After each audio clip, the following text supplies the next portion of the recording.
Establishing battlefield control, standby. Hello Brigadiers, Haywire here. Brushtail Command has launched an adventure beacon. We will be joining up with the fleet momentarily. I'm just doing some last-minute diagnostics on your ships.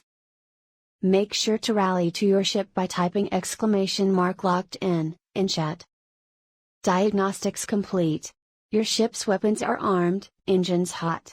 Everything is green. Ready? We are launching in 3, 2, 1. Good luck, have fun, Brigadiers.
Hello everyone! How's it going? Wait, is that low?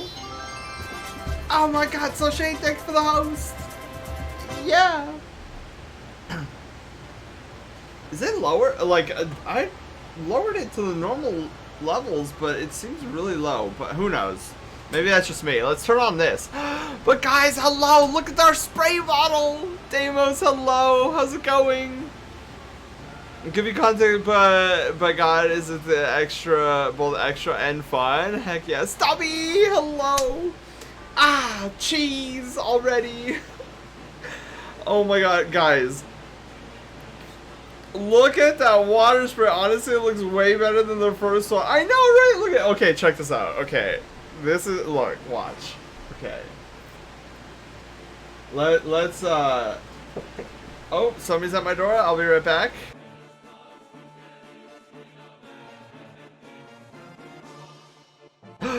Okay, I'm back. Okay, so check this out. Okay, so this is our first water. This is our water originally. It looks so derpy compared to this. This looks so much better. This looks way better. Taylor, hello. How's it going? I'm going, doing good. Been trying to get Vex Mythoclast from Vogue. Oh my goodness. Yeah, dude. Like, Alex, I didn't even know you played Dishani. Like, so many more people play Destiny. Oh my god, more cheese. So many more people play Destiny than I imagined. It's crazy. But yeah, like this Saturday, I'm probably gonna be doing some runs of Vogue because so many of you guys are like, hey, are you doing Vogue anytime soon? I'm like, yeah, dude, I'm doing it on Saturday. So like, I figure I'm gonna be carrying a bunch of people. Oh my god, Alex, I am so excited for crossplay. Like, I don't know what platform you play on, but I know the crossplay beta is going on right now, and it's just like, oh, I want in. Yes, Varric, I did slot you in. I'm on PC, dude. I'm on PC too. Excellent. Are we friends, Alex, on Steam? I don't even know if we're friends on Steam. It's Pokemon Origins Glow Up Treatment. Ooh, I like Pokemon Origins. Woo! I don't think we are. Giga gasp, Alex. Giga gasp. Not the water spray animation. I know, Pedigree. It's gonna be great. You guys are gonna be able to spray me with water. I don't know how we're gonna animate the water just yet. So, like, we're gonna do some experimenting. So, as you can see, we've got Photoshop on this screen, and then we have Adobe After Effects on this one. Ah! So we're gonna be switching back and forth between the two. Oh my god, so much cheese! I love these animations, by the way. Cone! Oh no, I've been put in the cone! No! Working on getting up a gaming room? Yes, Phantom, yes. You know, that I want to join? Yes, Slushy. So, you and Varric are going to be on round 2. Like, I've auto-slotted you guys for round 2. The animations are so great. I know, we're doing... So, Pedigree, we're going to do 3 more. So, we got the spray bottle. Like I said, we're doing 3... We're going to try to do 3 animations today. But if we don't get to it, we at least have the assets. So, we're going to do the spray bottle. That's number 1 on the list. Oh my god, Horny Jail 2. You guys are so mean to me. Ah! And I don't even pass go. I can't even collect 200 brush tail tokens.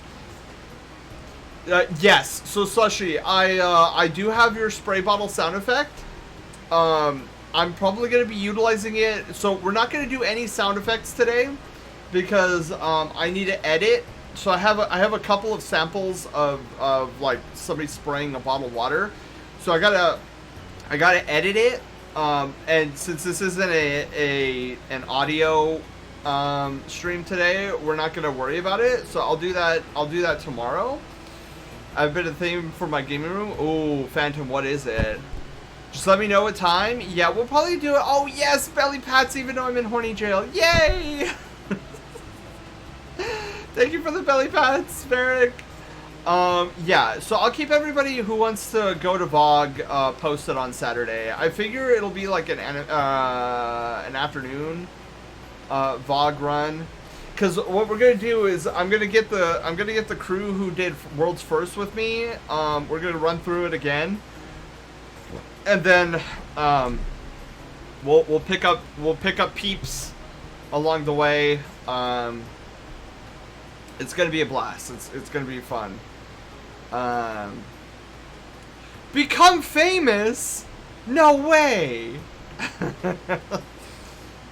Okay, so before I get too distracted here, so we have our spray bottle. So it's very nerdy, but my gaming room is TMNT. Oh, that's so cool. Oh, that's really cool. I'm excited to see how easy VOG is to steamroll without contest mode on. Oh, Taylor, I can't wait. No, wait. Does Sozin have a character name for that character, or is it just Sozin with giant eyes? Famous. Because I know Squozin and Trashina. It's just him. Okay. I never know, because he always has new characters, and I know he has. I forget what his old man character is called. But look it, it's a cheese puff. You guys will be able to throw cheese puffs at me. I'll try to catch them with my mouth, but I don't think I'll be able to. Oh, good old Frank. Yes, Frank. Thomas, hello. How are you doing? Actually, I have an idea for my door frame too. I'm gonna make 4 masks based on the Ninja Turtles and hang them on the frame, so it's like I've collected their mask as trophy. That's cool, Phantom. That is really cool. But yeah, look at our little cheese puff. I was super excited with the cheese puff. I think my brother. Yeah, it's funny. I know 2 Thomases. Thomas, this Thomas right here, and then Taylor's brother. So we got a little cheese puff. I can't wait to animate this one. And then we have, wait for it, tennis ball. Who doesn't like tennis balls? It's even got the word woof on it. I really like how the tennis ball came out. Yeah, ball! Exactly. So you guys will be able to throw a ball that says woof on it at me. This one came out so good. I love it. And I love the cheese puff. The cheese puff, I feel like the cheese... Ball where I want ball. Exactly. Like, everybody's gonna want the ball. I mean, who doesn't want the ball, right? It even has woof on it. I love how the woof came out. But the cheese puff, I love the cheese puff. We might have to shrink the cheese puff. I feel like the cheese puff is a little big. But we'll see. I mean, I'm a nerd. Well, you can get cheese puff. But yeah, so let's go and so I wanted to save. I didn't port everything over yet because I kind of wanted to show the workflow. Since what's wrong with my timer? Hello. Okay, there we go. So I kind of wanted to show the workflow of like how you get started in animating something 2D. Because it isn't as simple as like saving it out as a PNG. You have to think about it in terms of pieces. So I didn't do that part yet because I thought it would be a great idea. Because this stream is gonna be partially like a teaching stream. For those who might just be curious on like, how do I do all this stuff? Like, how do I get the cheese slap and all that stuff? And so I figure let's go through like the basics here. This werewolf loves fetch? Yes. Well, I know once we get the wolf ball all sorted. So all of these will be sold in the store. So if you guys are interested, if you guys are streamers and interested in some extra interactivity with the lovelies, these three will be up with all the other animations that can be performed here on the channel. Yeah, because, like, for those who don't know, like, we do have a small store that shows... Oh my god, boops. Yes, booped! On the nose! Because I know a lot of you guys have suggested I do a Patreon. And, like, it's a great idea, but I feel I don't... Like, the reason I haven't done a Patreon is because I just feel like... I don't know, I wouldn't feel right starting a Patreon, like, not having any solid rewards. And I know you guys would be like, oh, but the reward is you. But, like, I understand, but it's just, I just don't want to do it because I don't have any, I can't, there's nothing that I've been able to think up as a good reward that I would be able to do on a monthly basis. So I was like, okay, instead of a Patreon, like, why don't I open up a store, well, with, of course, merch and stuff, but, like, with these little animations, and eventually, hopefully starting next week, sticker bases. And I'm like, that's a perfect, because that way, like, it's not a subscription, right? And if you want to support the channel, like, you're getting something in return. And that's kind of how I see it. I just don't want to be like, hey guys, support me on Patreon. You don't get any rewards except I stream more often or whatever. And I'm like, I don't know. I just feel like that's scummy. I'm the reward. Also, Stubby, hi. I don't know if I said hi. Yet. So, anyways, so this is the path I'm going on. Is I'm gonna stuff my store with a bunch of fun little items that you can pay $5 for. Like, usually it's $5. The more complicated animations are $6, but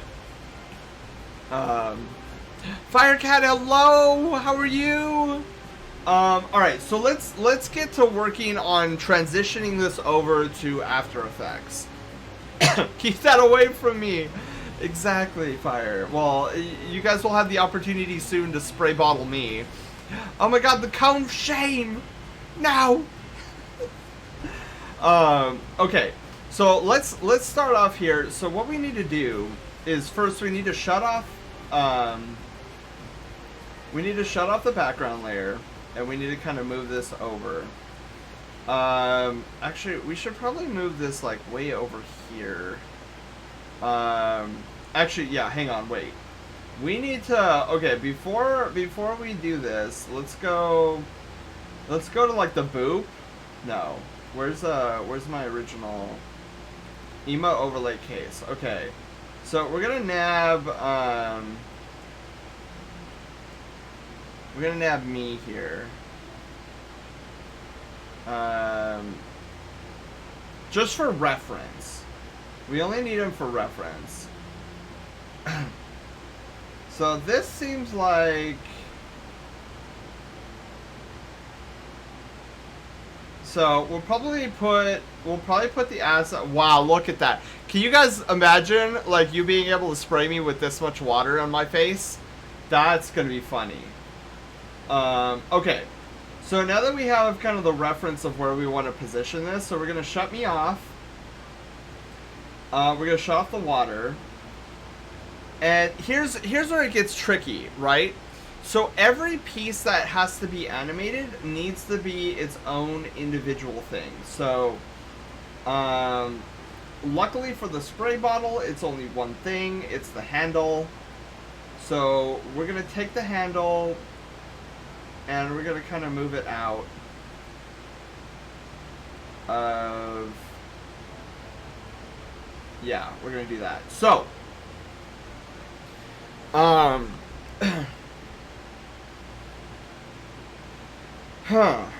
you know what? Now that I'm thinking about it...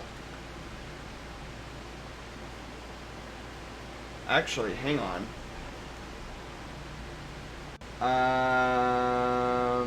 Yeah... actually, we're gonna have to think about this in a different manner. Okay, hang on. So, let's do bottle, handle, and then connector. We need a connector folder. Connector. Okay, so here's what we're gonna do. So what we're gonna do, I'm thinking. So let's do this. So this will be the head. Change this to head. Where's the handle? So handle needs to be above connector. Head needs to be above handle. Oh my god. What? Firecat, thank you for the $5! More for the model! Yes! Guys, we're getting so close to the model. So we literally need $130 left, and then we'll go to Caribou and see if we could get a like, I'm gonna make sure, like, by the end of the year, we will have a Caribou model. Because I don't know what his schedule is. Like, I'm not gonna go up to him and be like, do this model for us. Like, I want to know when he's opened up and stuff like that. What I'm really hoping for, you know what I'm really hoping for? I'm hoping that it's actually, no, this is all dependent on him. But if it winds up, I've said this before, if it winds up he quotes us less than $800, then the leftover money will then get put directly into the feline model that I want him to build. So we'll see what happens. And in case those of you guys who don't know, the Foxo Caribou model that is the donation down below, what that is we're gonna commission Caribou, who is the 3D modeler of the woofer that's up in the corner here. We're gonna commission him for a generic Fox model with some customization options that will then be free to use for the community. Like, everybody and their grandmother will be able to use it for free. And I'm super stoked because once we get the model done and I'm pleased with it, then it's gonna go up on the store for free. Not my store, Caribou's. And then I'm probably gonna commission Taylor to retexture it for me. But I'm so stoked. Okay. So let me see here. So we need everything dealing with the connector. So that's just 2 items. So put this in the connector. See, when you're dealing with animation, you really have to think about your art differently. Complete with tiny attachment? Yes. Well, so like Varric, I am definitely gonna. So what I'm gonna have him do is I want him to create 3 different body types for the Foxo model. I want like an average, you know, maybe like average size, kind of what you see with the woofer model, and then I want a chunky size. For those of us who are a little bit on the chunkier side,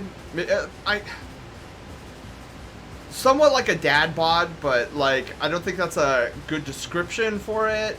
But then also a slightly muscular, like a toned, chiseled, toned, something along those lines. So I want 3 different body types, and then for like VR chat, I want like a slider, so that you can go back and forth between average, chunky, and chiseled. I'm beyond chunk. I'm the fat.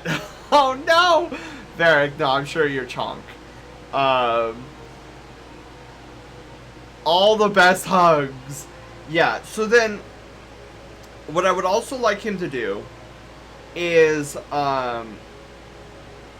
if he's gonna be making 3 different body models, what I would hope that he can do, and I'll outline this for him, is that I would like 3 different versions for face rig. That is 3 different versions of the Fox model, where like you could choose which body type you are, for your face rig or VC face. I'm not familiar with VC face, so I can only imagine that VC face you can have the same without too much issue. But like, I don't need anything fancy. I think like if Caribou has, oh my god, Dono Jail. See, the Dono Jail is usually used when a hype train is going off and I'm telling you guys to stop and you guys won't stop, and then you throw me in Dono Jail and then I can't do can't do anything. But yeah, so that's what we're going for with this Foxo model, is that you'll kind of be able to pick and choose. And if the Boo already has like body types in his library, like by all means, like have him use those body types and just sew the head together. I like that. I don't even care about. Like if he's already got assets of like bodies, like I would just want him to use that for ease.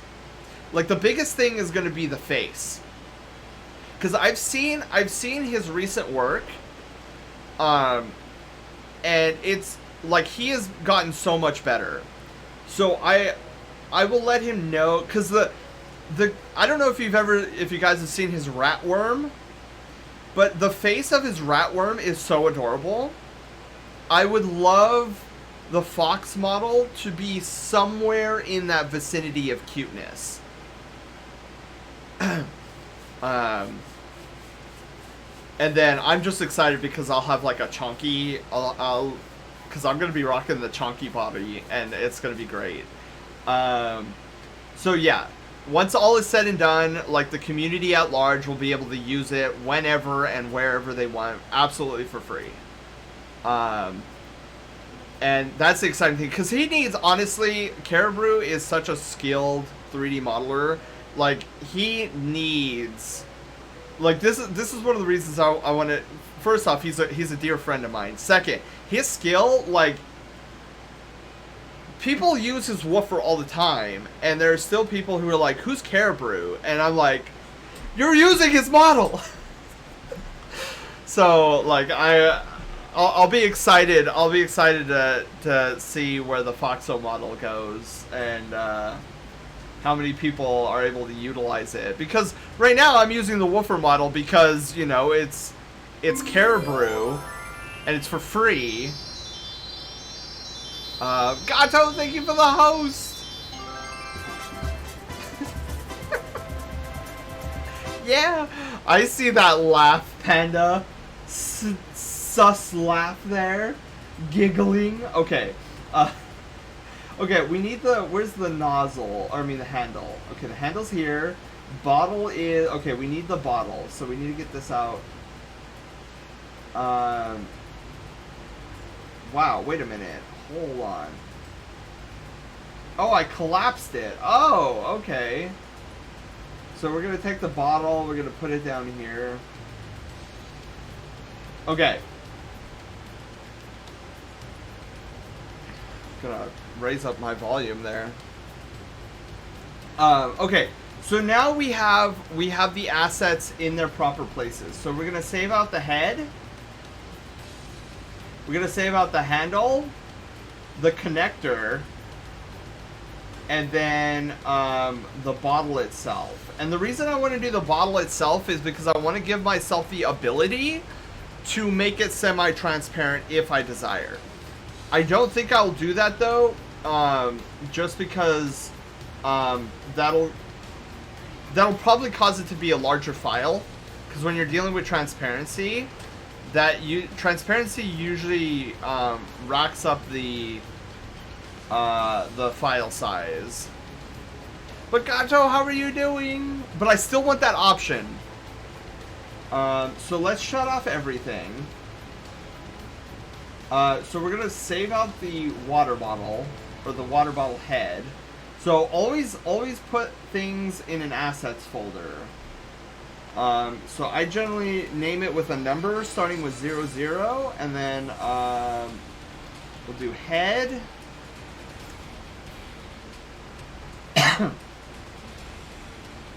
Then we gotta save out the handle.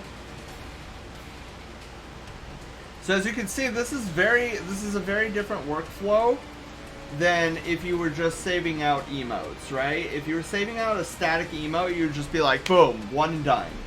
But for animation, you have to save it out in pieces. Connector. Whoa, whoops. Not the right one. What is it? Control Shift S? Okay.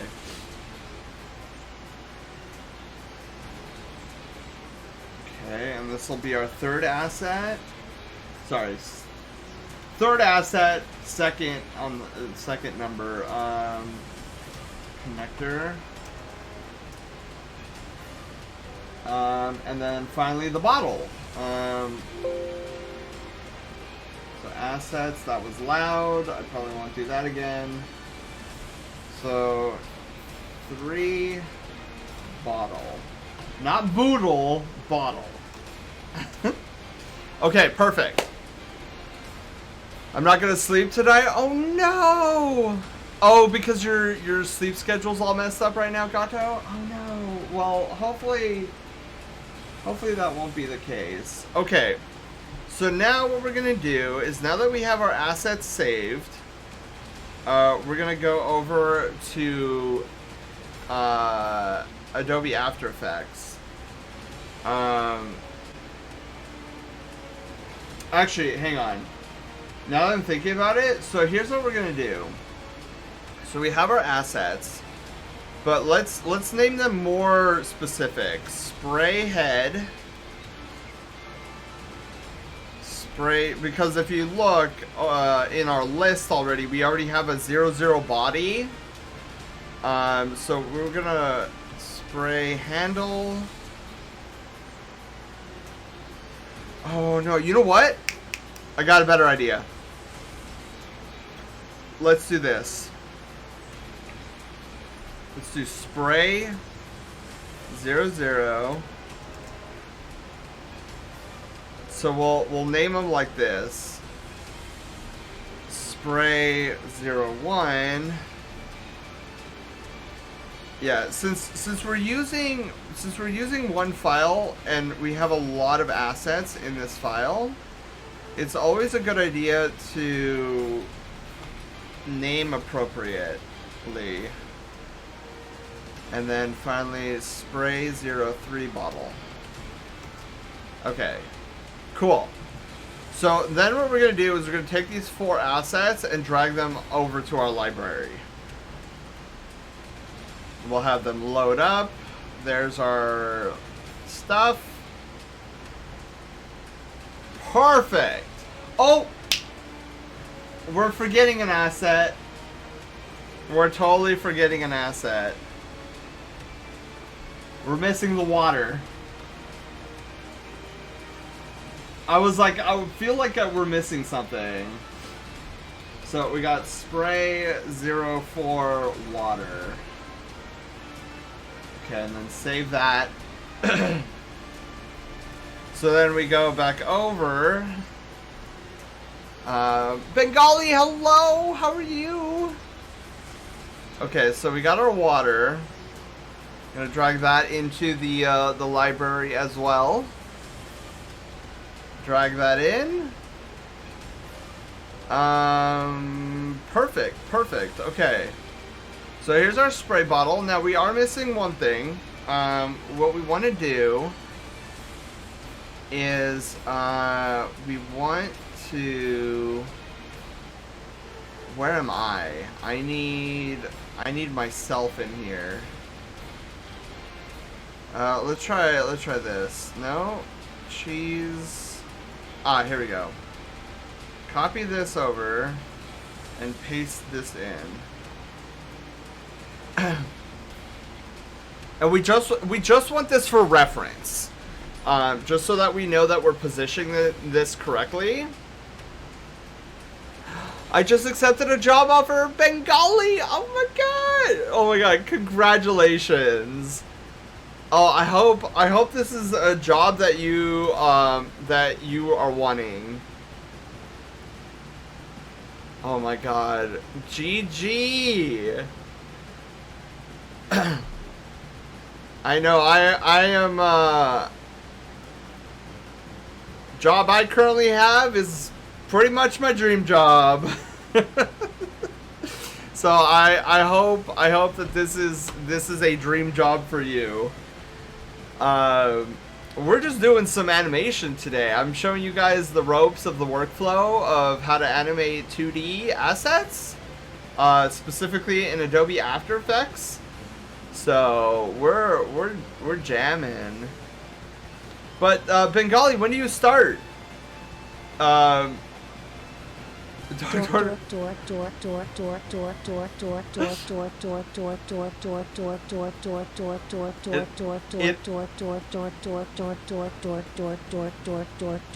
almost sounds like door. Hummer, hello, welcome on in. How are you? Okay, so now we get to the juicy part of animating. So we gotta figure out how many seconds we want this to go. And I'm thinking we'll see how it feels, but I'm thinking it's definitely not going to be any more than 10 seconds. 10 seconds is actually a long time. Before Robert bans me, oh no! Oh my goodness. But let me see here. What were one of the things to keep in mind. So a lot of gamers who try to animate, or a lot of artists who don't know anything about animation and are gamers, they tend to be like, oh, 60 frames a second, 60 frames a second this, 60 frames a second that. And when you're dealing with like traditional animation, you generally never want to animate 60 frames a second. First, you're gonna hate yourself. Second, not a lot of like, you'll notice that playback sometimes in certain programs can be a little wonky. Like your animation will be like super sped up and whatnot, and you're like, what's going on here? The reason for that is that you generally want your frame rate to be 24 frames a second. This is basically standard for animations like this. So I mean, it's all right to do 30 frames, but generally you want 24 frames a second. Most things read off of most things that aren't video games generally will read off of a 24 frames a second rate, and that's what I often tell people, like 24 frames a second. And not a lot of people do that because they're always like, oh, 30 frames, 60 frames. I'm like, yeah, that's gaming, not traditional animation. So, with that being said, let's get to beginning to animate. So, what I want to start off with here is I kind of want to shut off every asset. So these little eyeballs, you guys are familiar with them, I'm sure, allow you to turn on and off things. So I want to focus specifically on the head, the connector, and the bottle. So that's where we're going to start here, because these assets are pretty static. Like we're not really going to have them move. Although I guess technically speaking, I could maybe have a little movement up. That might be something. We'll see. But actually, let's do this. So we're gonna actually make this easier on ourselves.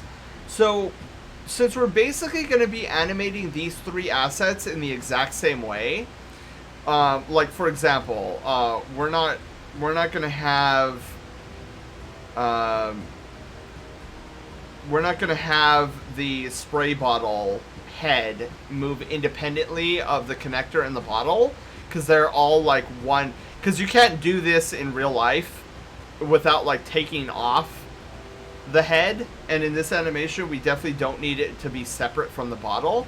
So what we're going to actually do is make it easier on ourselves. Instead of animating these three separately, what we're going to do is we're going to go to the connector and we're going to parent it to the head, and we're going to go to the bottle and we're also going to be parenting it to the head.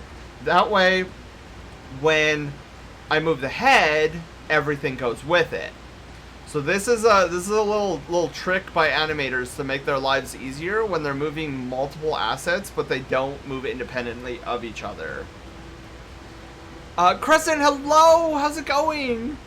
That already times me out for the entire stream. Hummer. So yeah, so that's what we're gonna do. We're gonna make our life a little bit easier by doing that. So then we're gonna go and we're gonna open up opacity, which is transparency. And we're gonna, oh, interesting. Okay, so the parenting doesn't seem to work with opacity.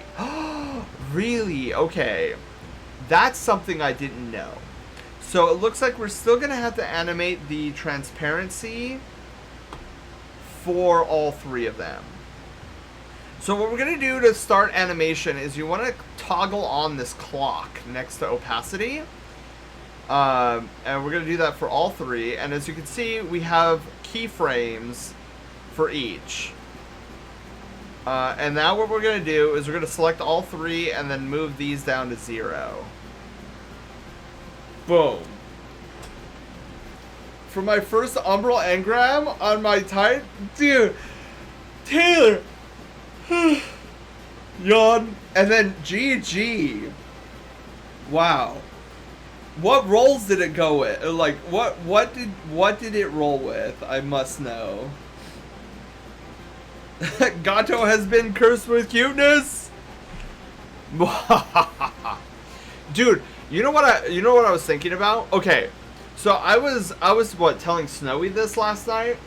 I think sometime in the middle of summer, guys, I'm gonna take a week off of streaming like I did a while ago, just so that I can upgrade the channel some more, because I have some really great ideas. For one, like, I would love to make the cute curse an animated alert on the screen, where it's like you have been cursed with cuteness, and then it'll actually show your name. I think that would be super cute and awesome at the same time. Flash counter and Vorpal. Vorpal is really good, but yeah, Rip and Pepperonis with flash counter. Taylor, continue trying to unlock the prismatic lens for swords. Near replicant, how are you? Ooh. But is Crown Splitter better than Fallen Guillotine? No, but it's cooler than Fallen Guillotine. I wish the Warlocks had a Crown. I know we have Eternity's Edge, and I do like the Infinite Shield, but still. I have the lens. Oh, it's juicy, Taylor. Go get those Umbral engrams. Do a lot of overrides so you can get more encrypted data. Okay, so generally what I like to do, getting back to animation here, generally what I like to do is I like to go half a second for fade ins and fade outs. I think it's a good timetable. So we could, man,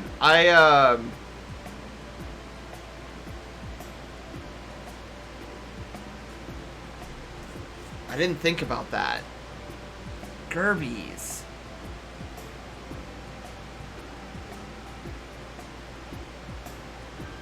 Gerbies! Okay. So this is something that you probably wouldn't notice too much when it's popping in. But see how you can see the connector through the spray nozzle? That really bothers me. The end product, you probably wouldn't be able to notice it too much, but it still bugs me. So what we're going to do is we're actually going to pause animation. And this is all part of the workflow, right?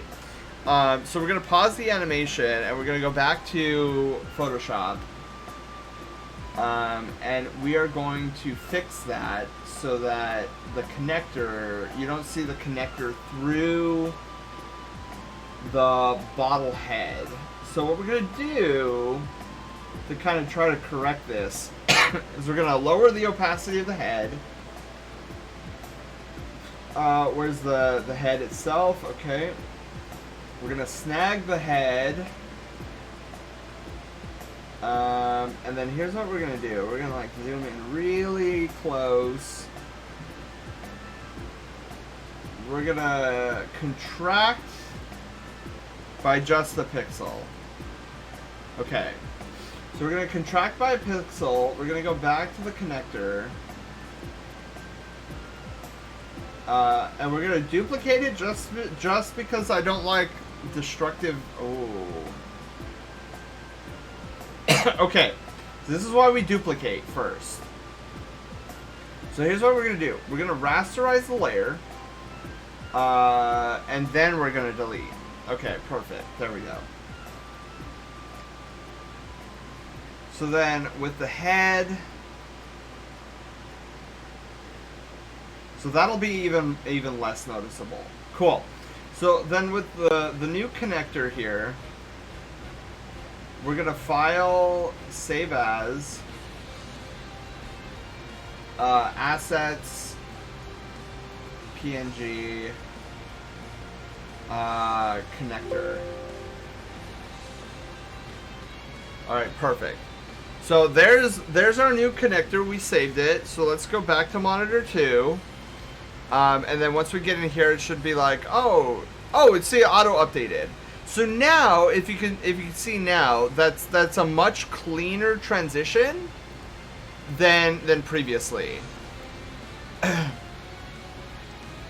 No, hello. You promised you would never turn your back on the world again. Wait, what? I'm confused. I'm confused. I had one engram and saved it until I got the lens and it gave me the sword. Heck yeah. I know it doesn't have a role yet, Taylor, but at least you have one.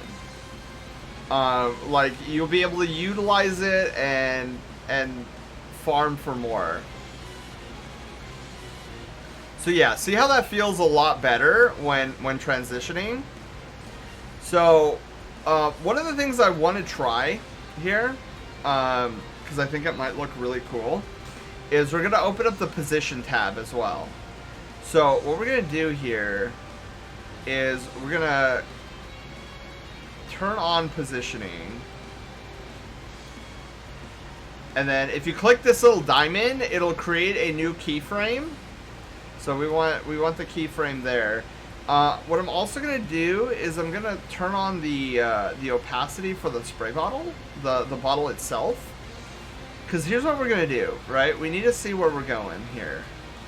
So we don't want a lot of movement, but we do want some. So we'll do 550. Sorry, 555. Okay. So it's not gonna be a lot of movement, but it's gonna be some movement. Just a little flare. I mean, you don't notice it too much, but there is a little movement there. I think that would look a little bit better than it just appearing, right? That was a response to you stating that you were leaving us for the week. Oh! Okay. The world will fall in chaos like it did in the Dark Ages. Well, it's definitely something I'm thinking about, Null, because there's a lot of little cool ideas that I want to like put on the stream. Like, for example, I need better. I need to not better, but I need to update my Twitch panels. I want to update my Twitch panels because because I want to give a better idea of like who I am, and then additionally, what I want to do is, like, Twitch has this thing where if I'm offline, people can see a preview of what my channel's all about. Like, I want to create a video that kind of previews all of that. Ow, dude, ow! Something is in my eye, ow! What is in my eye? Holy mackerel. Ow, that really hurts. Guys, I'm gonna be right back. I'm gonna see what is, like, killing my eyeball all of a sudden. Hang on, I'll be right back.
Okay, I'm back.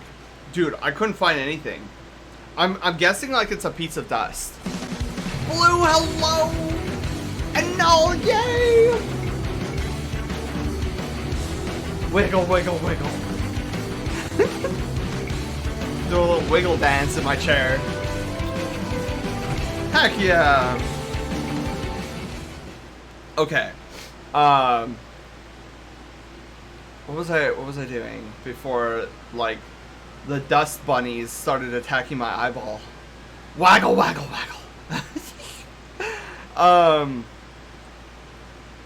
Okay, yeah, I like that. Okay, so here's another cool little feature of After Effects, and I'm sure other programs like After Effects has it too.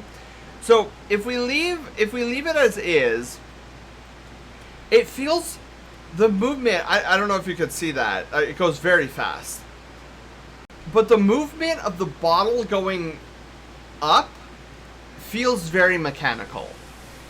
And generally, if you're not animating a machine, generally you don't want that mechanical feel to it.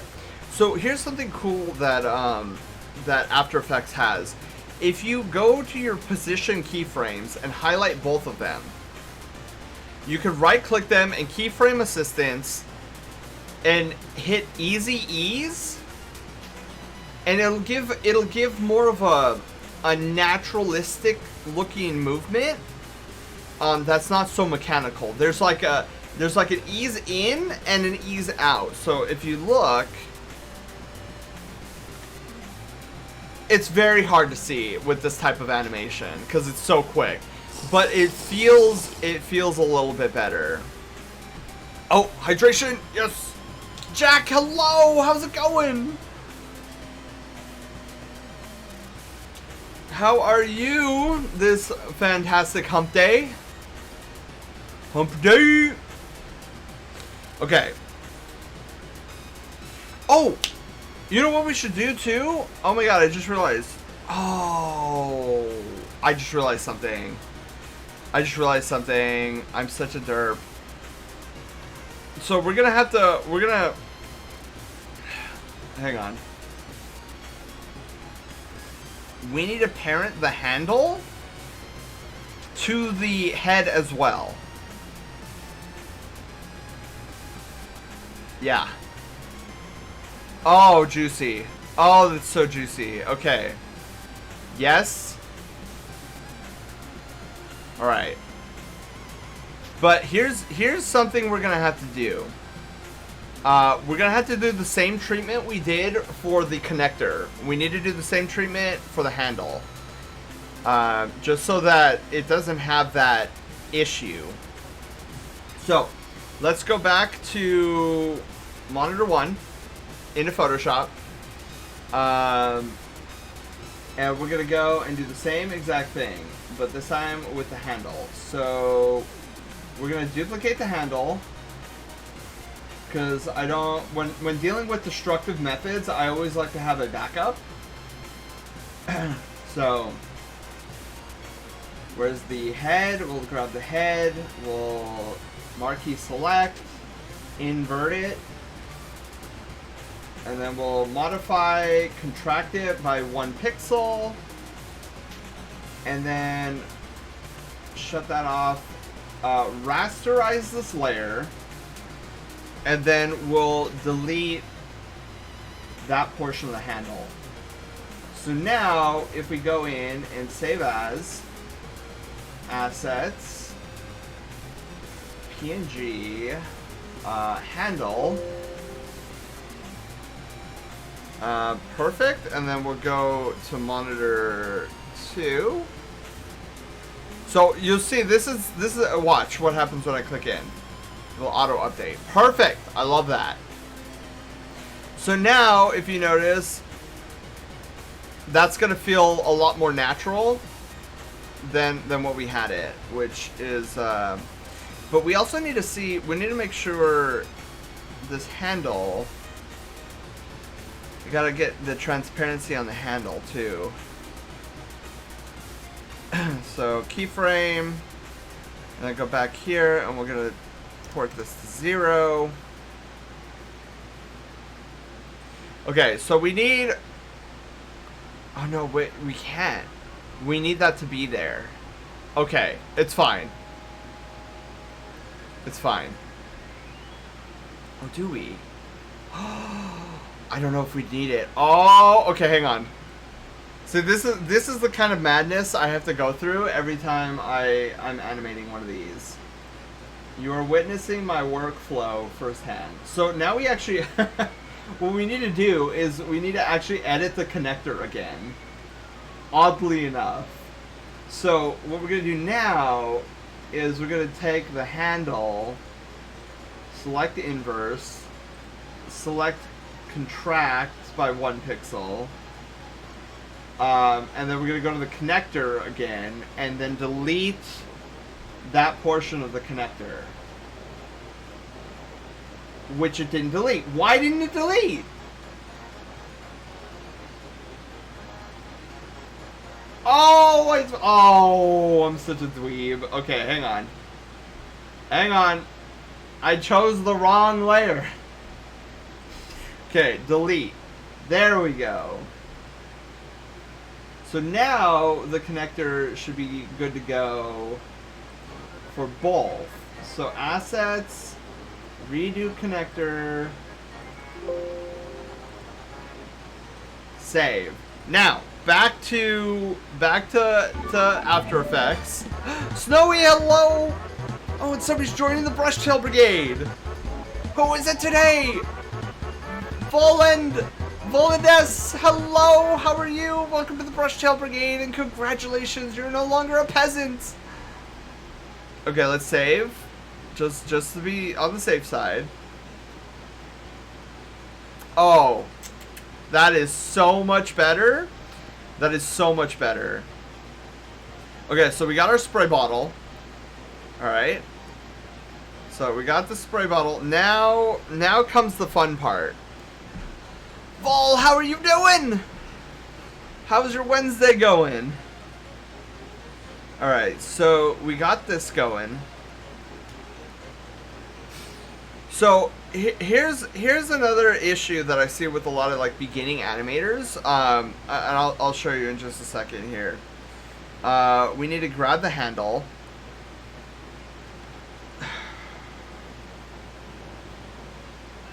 I wonder, can we copy and paste? Oh, we can. Okay. So here's what I want to do. Oh. Wait, whoa, whoa! What happened to my... Oh, because it wasn't parented. Got it, okay. Actually, let me just delete that. Boy, this is gonna be interesting here really quickly. So I need to get into the handle, and I need to move. We need the rotation here.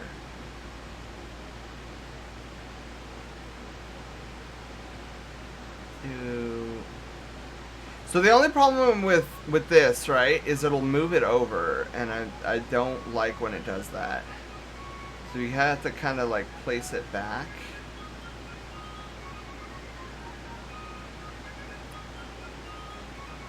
Okay, hang on.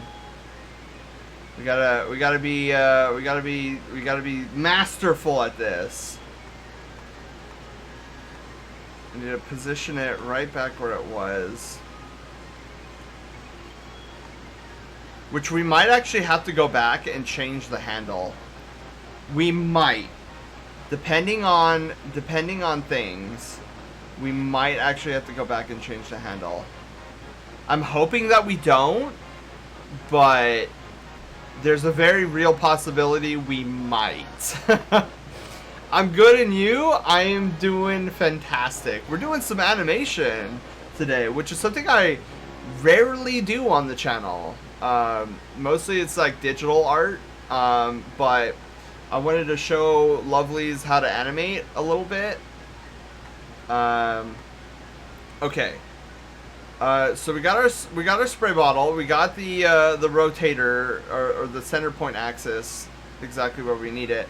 Now what we need to do is we need to hit R on the key. Oh wait, hang on. I want both transparency and rotation on. So rotation, we'll clip it there, and then we'll go half a second as well, and then we'll rotate it. And if all works. Oh, look at that! We need to fix it a little bit. But I think this is gonna work exactly what we're looking for. Hang on. Okay, 10 degrees is fine, but 15 felt better. 15 absolutely felt better.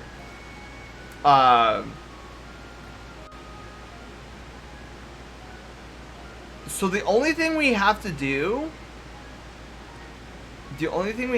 here, and we might be able to get away with this without changing much here. Hang on. So we need to pull up the positioning on this as well.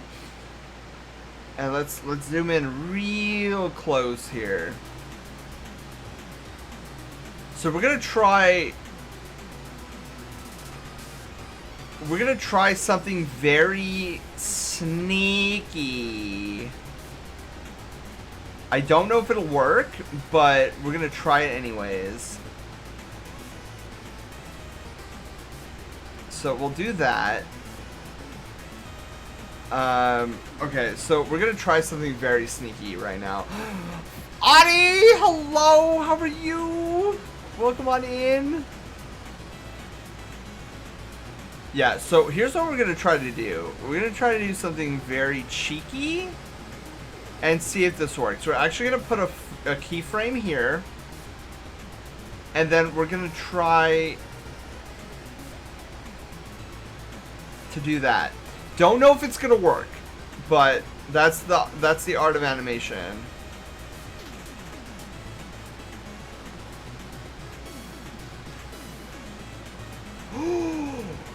You guys, I wouldn't be able to tell.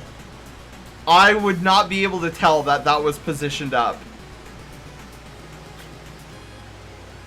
Okay, that's cool. So you and I know that we just moved the handle up a little bit, but it is such a subtle movement that you're not going to be able to detect it.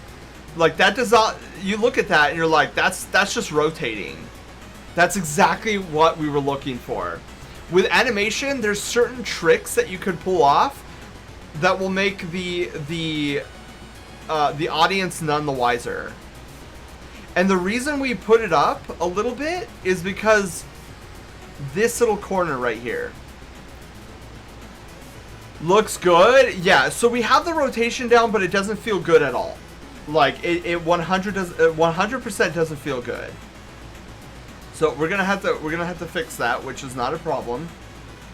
And then what we're also gonna do too is we're gonna take both of these, and just like we did earlier, easy ease to make it feel a little bit better. Yes,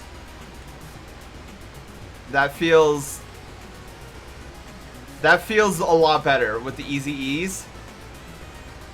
Okay. So this is what an animator does a lot of the times.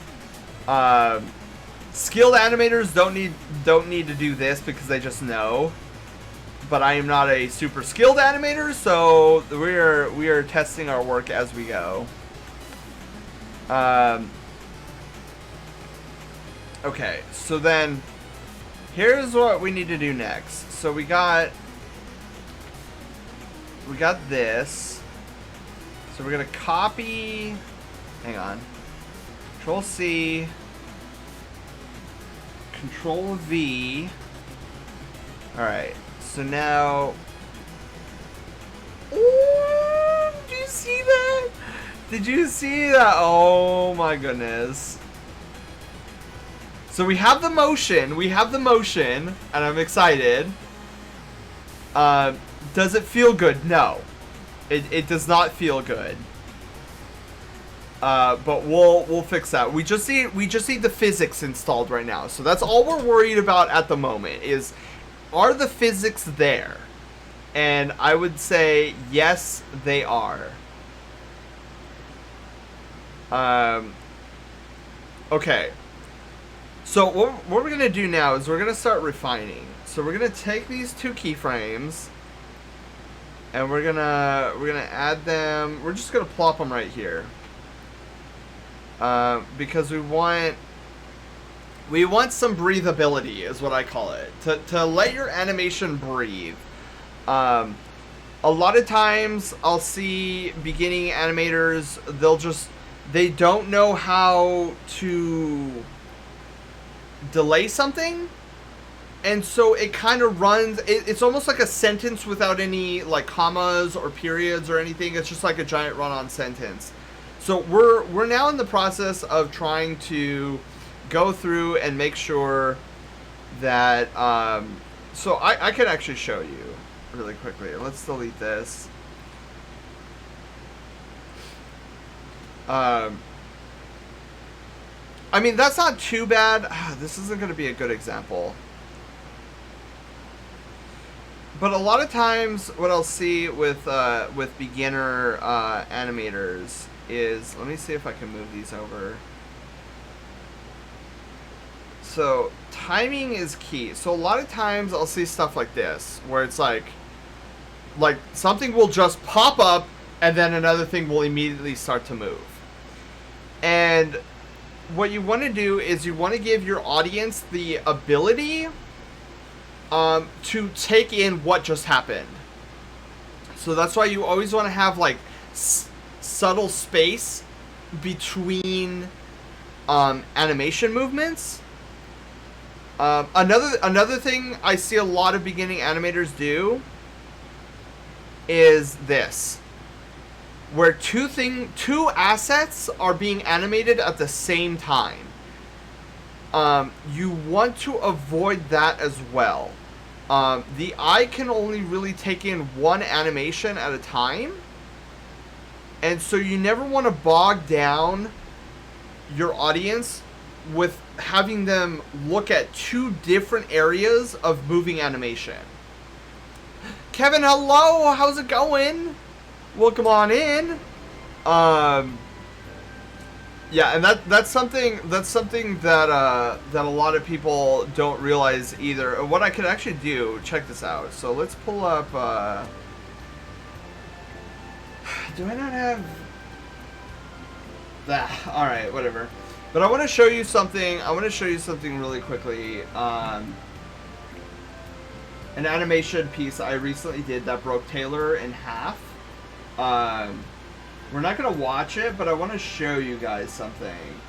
And it's something you guys wouldn't like necessarily realize until you really looked at it. Let's see here. Where is the Taylor? I break Taylor folder. Where is it? Oh, there it is. Okay.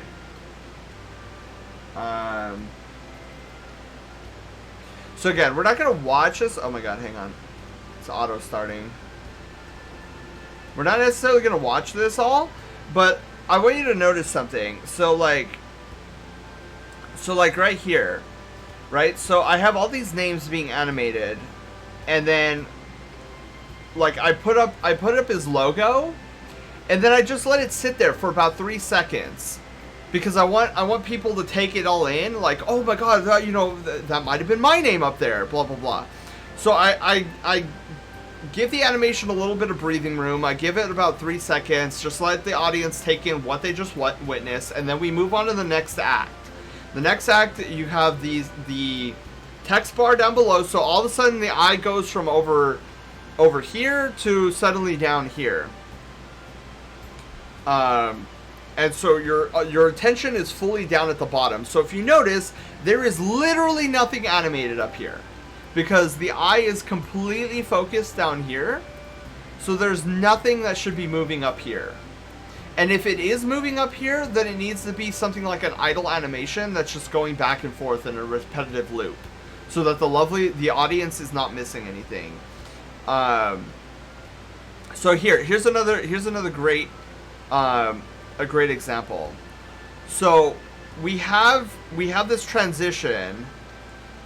So this transition is pretty huge. Like the giant symbol is going away, but if you notice, you have this dialogue text, and it's sitting there for quite a little while. So then people are able to be like, okay, I read this. Okay, got it. And then I give it about 3 seconds, and then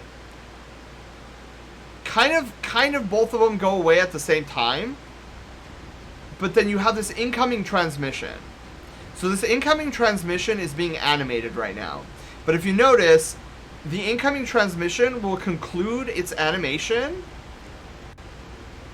So it's kind of flashing, and then it stops.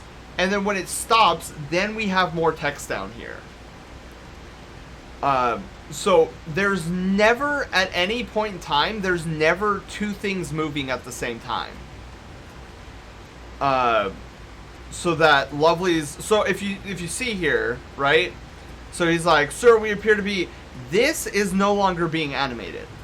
That's just static. And then of course we have Germ, blah blah blah, and then, so as I know nothing's being animated right now, but like Germ is talking, and then Germ goes away. Again, nothing's overlapping. Germ goes away, he's completely out of the picture, no more animation, then there's text. And that's kind of what I mean by letting your animation breathe, is give your audience the opportunity to absorb everything that they're witnessing. And far too often, beginning animators will like clump everything together, and there'll be like multiple pieces flying off at the same time, or like a character will immediately go into another action, and it doesn't allow the animation that they're presenting, doesn't allow the audience to grasp what's happening. Darius! Oh my god! A Chalky raid! Darius, how are you? How was Subnautica below zero? Oh my god, Blask, hello! How are you? Jindal, hello! How are you? Snow Lodge would like to extend an invitation to our place for a cup of hot chocolate. Oh, done. Relaxation, and hope you enjoy our company and our raid. Oh my god, of course. Jindal! Yeah! Welcome on in. Welcome, welcome. Cold. Oh my god. Wait, is it really cold where you are right now, Darius? Because if it is, I'll trade you. Like, it is miserably hot over here. But everybody who just came in with the Darius raid, the Snow Lodge raid, welcome on in. My name is Sen. I'm a variety streamer. Today we are doing animation. Most of the time I'm either playing games or doing digital art, but I thought today we would do a treat and show you guys how I do some of these really wacky animations on the channel. What are we doing, Sen? So let's mosey on back over so I can show you the whole thing. Of course, it's a static image. Let's go over to Photoshop. So we are actually in the process, if I toggle all the assets back on, we're in the process of a spray bottle animation. So we got all the assets together, and now we are moseying on over to After Effects, where I am teaching how to animate 2D assets. And right now we've kind of got the spray bottle coming up, and then we got our first squeeze. I got slapped with cheese. I got slapped with cheese for showing the squeeze. That was a dumb rhyme. But yeah, so we're kind of doing one part's animation, one part like teaching lesson, I guess. Cause I really like for those of you guys who know me, I love teaching. So like the opportunity to like give you guys some pointers on how to animate 2D objects or 2D assets is always really exciting for me. So we're kind of just we just started animating. I went over a little lesson earlier about like the do's and don'ts of like animation. So now we've got kind of the mechanics started here, and we're just like we're chiseling it, right? We're making it refined. And so that's where we're at right now. The hardest part is actually, you guys came in at a perfect time, because the hardest part is going to be animating the spray of the water, because we have to be very delicate with that. We have to keep... I don't know how we're going to animate it yet, but we'll figure it out together. Right now we've got the spray bottle here. So we're squeezing the little handle.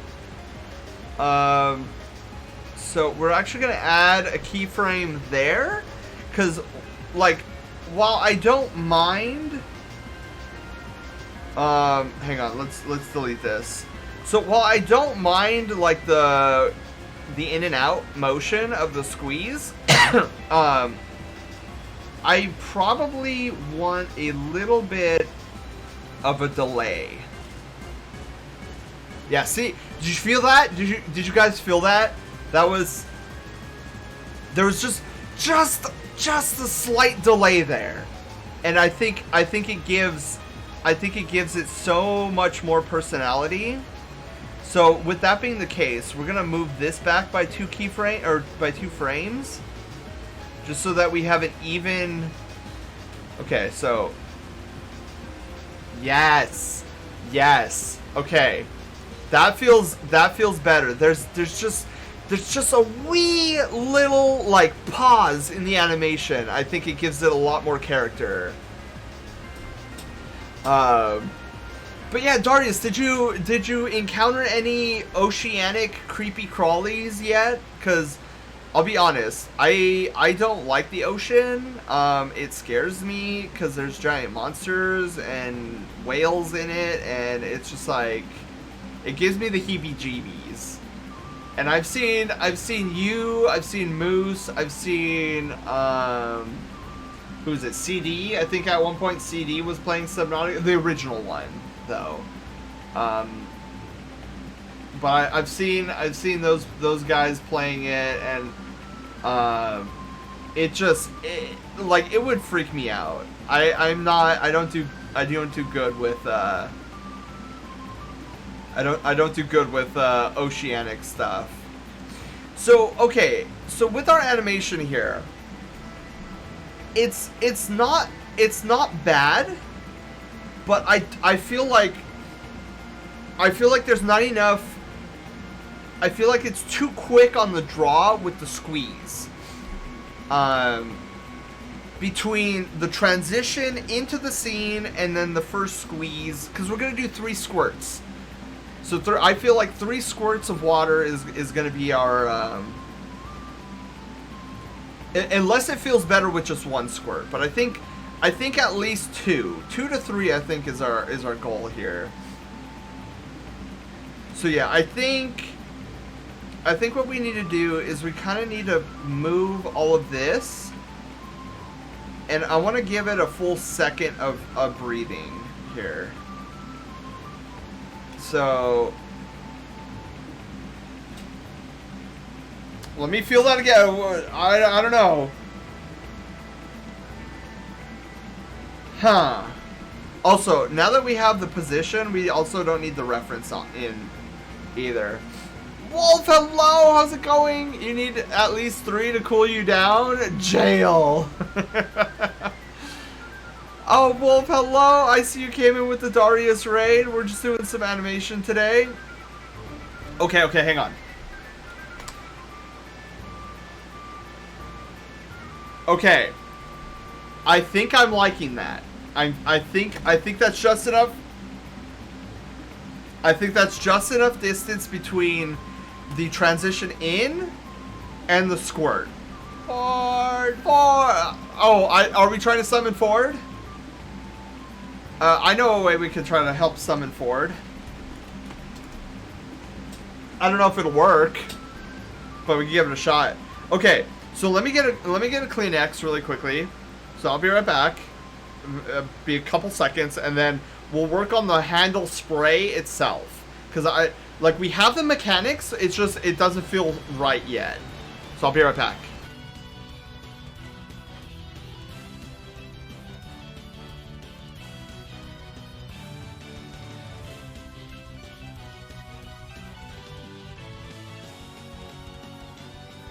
Okay, perfect. Why is moist such a terrible word to hear?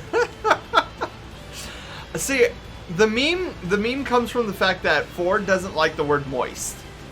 I'm indifferent about it. Ran. Ford throws up a little, exactly. Okay, so one of the things we need to work on is this part right here. So that doesn't feel good. Like if you're spraying a bottle, there is no way you're spraying the bottle that slowly. So what we need to do is we need to actually bump up the distance here. So we're gonna go a quarter second. So we're gonna bump this up to a quarter second. And then we're going to bump this one to a quarter second as well, which would be here. Right? Wait, 20. Oh no, it would be this way. So 12 to 18, which is 4, and then 20. So wait. 1, 2, 3. 1, 2, 3. Oh, I was right. Yeah, I was right. Okay, let's see how that feels. Oh, okay, we're getting there. I don't know, because we need it to be snappy, right? Because that feels more like when you're spraying somebody, like that. That's about how quick you would do it.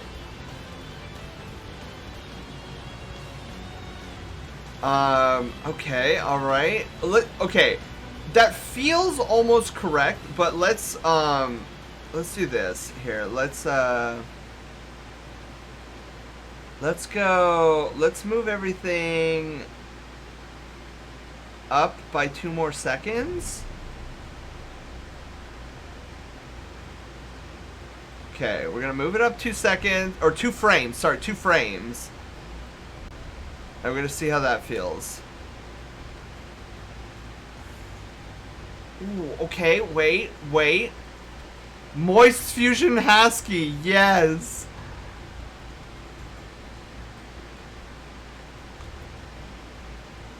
Ooh, okay.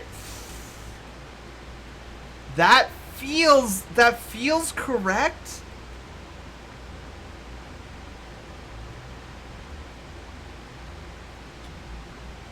Okay, here's what I want to try to do. So, I usually don't do this, but I think it might work here. So we're going to take this, the back end, and we're going to lengthen it out a little bit and see how that feels. So the squirting in is going to be faster. The releasing of the squirt is going to be slower. Oh, wait. Okay. That feels... I don't know, man. I don't know. I like the offset, but let's test. Dude, I'm like Ollivander in Harry Potter when it comes to this stuff. Like when something starts to feel good through experimentation.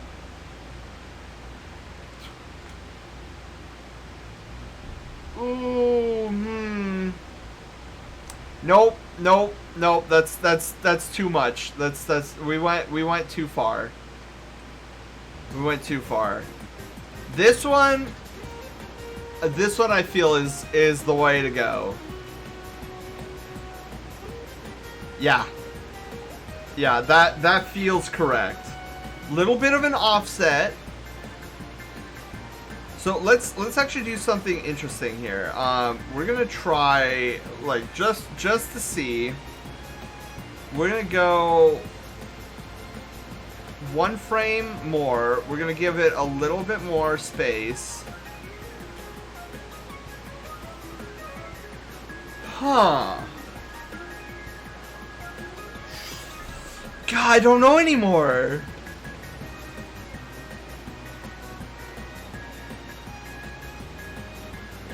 That feels really good too. Hang on, let's undo the movement.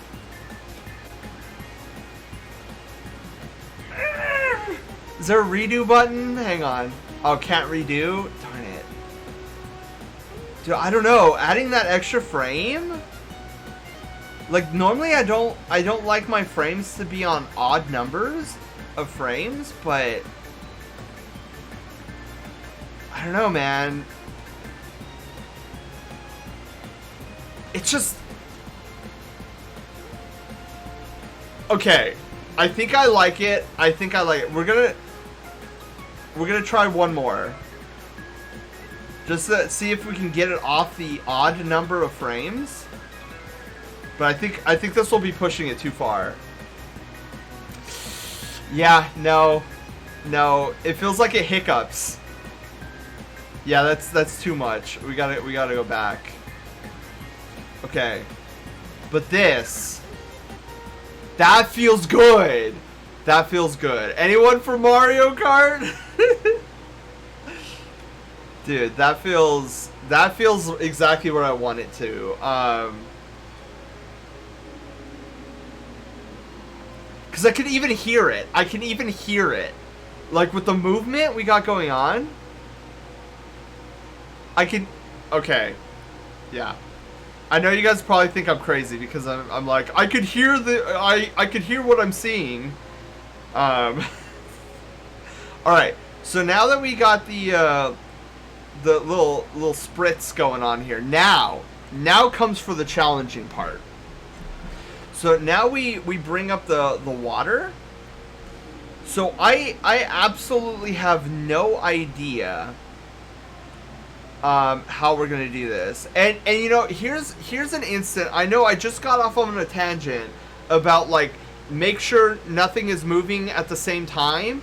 Well, here's one of those moments where we kind of have to break that rule because now we're dealing with like physics and stuff like that. So we're actually gonna have two things being animated at the same time. We're gonna have the squish of the handle and the reaction. The action is the squish. The reaction will be the water spraying out. So what we're gonna do here is we're gonna go dead center on frame 14. So we see that we're on frame 14 over here. Oh, it's Baby Park. What was that? What was that meme? Oh god, was it Rye Husky? No, who was it? Who like did the type? Did you guys see that on Twitter? Like a couple days ago, one of us like misspelled Baby Park, but it was so horribly misspelled. You're like, what? I forget who that was. Okay, so we got our water. So here's what I'm thinking. I'm thinking we do a position. Wait, we do a position. We'll do scale. And we'll do transparency. I think this is what will get us the spray action that we're looking for. Oh, okay, hang on. We need, before we start animating it though, we need to do this thing again. So we need to move this to roughly about here. Because if we're gonna squish the water, I want the squish to be centered at that point. So let's go back to the composition, and I hate when it does this. I wish I knew a way that it wouldn't do that, but it's whatever. Okay. So maybe, okay, hang on. Maybe make this a little bit closer. Okay. Because I want it to be right on the spray nozzle itself. So we need to have this moved up just a little bit. Okay, perfect. Perfect! Okay, so let's save. I hate that save and close project are right next to each other. Do you see that? File, save, and then close project. I'm like, no? How about not? Okay, so here's what I'm thinking. This is gonna be a little strange. So first and foremost, let's set up our keyframes. And alright, let's do this. So we've got what? 4 frames? No, 2 frames in between the start of our animation for the water and then the full maximize squeeze. So let's do 2 frames after will be the end. Just to keep with that symmetry. We'll probably change it, but that's just going to be our starting point. Okay, so we're not gonna touch opacity right now. We are going to try. Okay, so we need to scale. Oh, we might. Hold on, we might not even need to move this. We might. Oh, we might just need to scale. What? Okay, hang on. We might just need to scale this. I'm like doing all these like calculations. I feel like that one meme where like the math is going all over his face. Or there's 2 versions, right? Where one is the guy and the other is like the girl. I guess there's 3 versions because there's that blonde lady who's like, huh? And then the other one who's like up on stage and she's. It's like the Oscar. I don't know. You guys know what I'm talking about. I don't know what I'm talking about. Okay. So let's. I don't even think we need position. I think we just need scale and. Hang on. I think we just need scale and transparency. Alright. So let's see. Let's just play it.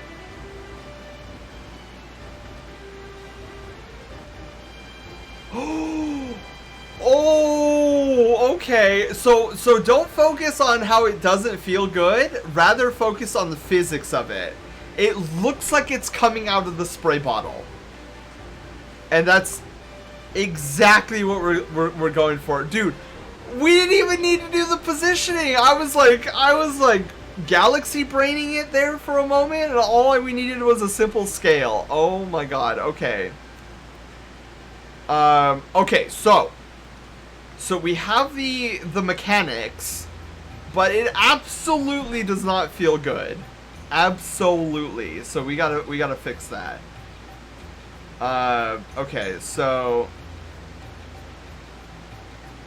I'm thinking 1, 2, 3, 4, 5, 6. We'll do a quarter of a second for the spray. Because we need it to be, like, really snappy and really, like, quick. Because if you ever...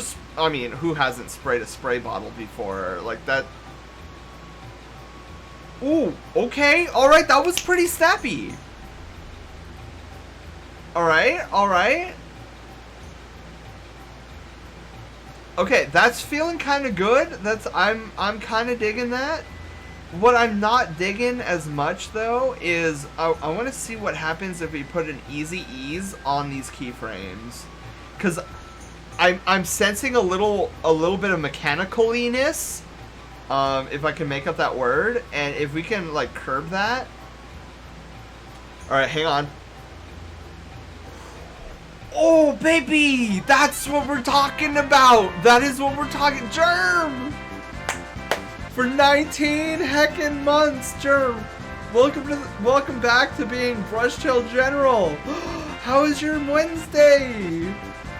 Welcome on in. We're having a blast here, Germ. How was your day? Thank you for the tier 1 sub for 19 heckin' months. Okay, I'm getting too excited here. That feels juicy. I want your foods. Oh, I bet, Germ, you're probably starving. Oh, that feels so juicy. Oh, that's juicy. Okay.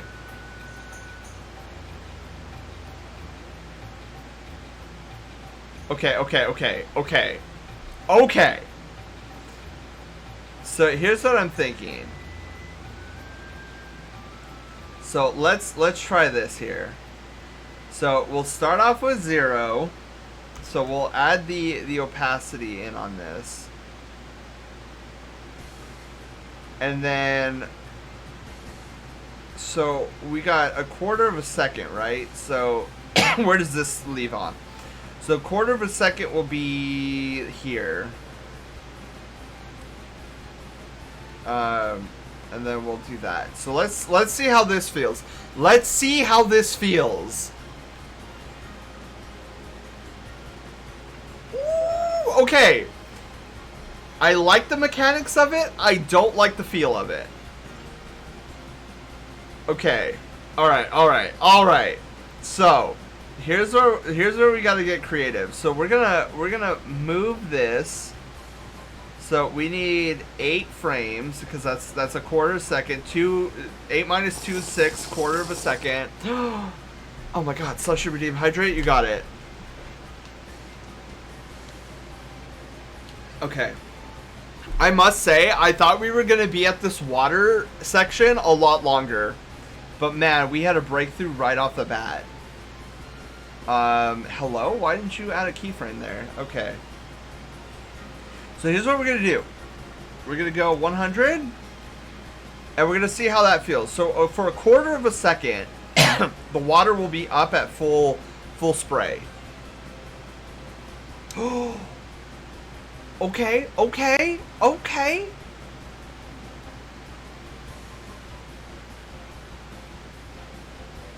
Oh, now here's the hard part. Here's where... Oh, geez, send Pokemon. I know, this is like classic Pokemon from the XD Gale of Darkness saga. So here's where... Okay. Because I could see this going both ways. I could see this we can lessen it, but I don't think lessening it is the way to go. I'm half tempted. I'm half tempted to give it more space in between.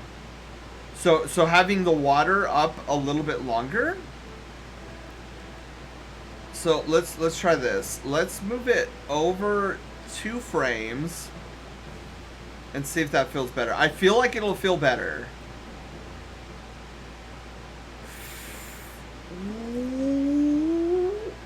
Okay. It's I don't know if I'm 100% satisfied with it, but I am more satisfied with it than I was a moment ago.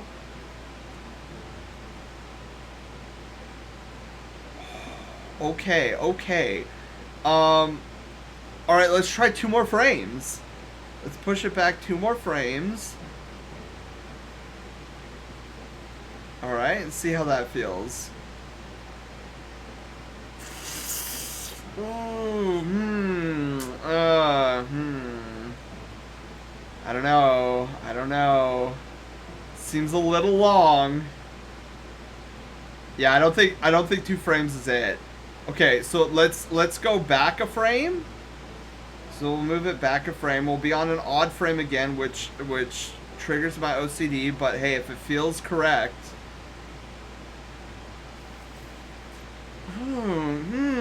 I don't know. I mean, it's... Oh, man. That's such a hard decision. Because it's okay. It's okay. But now the question is, do I like it? Do I like it more than what we originally had it? Let me move it back a frame to where we originally had it. Because, like, I was all over how originally it was feeling. Oh, yeah. I think I like that a little bit better.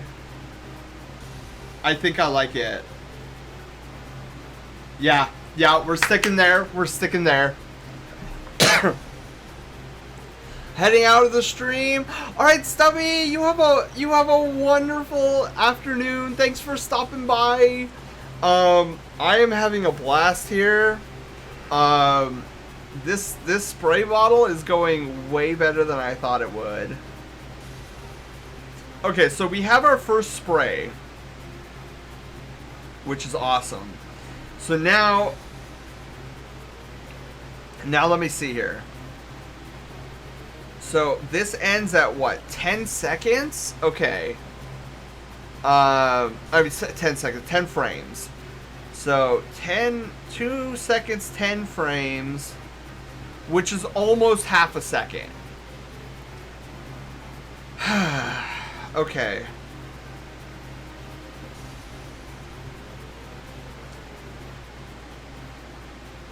So this might be a little too speedy, but you know what? Let's try it. So at half a second here, let's grab our keyframes here, and we're gonna copy these keyframes. This is a beautiful thing when you're doing a repetitive animation. You only need to make one set, and then you can duplicate it afterwards. It's all coming together, exactly. Wheelie! Yeah! Okay, so let's try here. And we'll grab all of these guys. And we'll grab... Okay, so this was what? 1, 2? So this is 2 frames after the squirt. 1, 2. Perfect. 1, 2, tie my shoe. Alright, so let's see how this feels.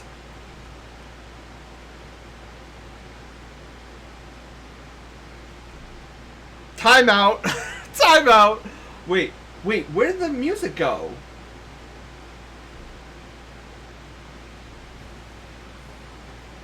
Oh, it's just really quiet.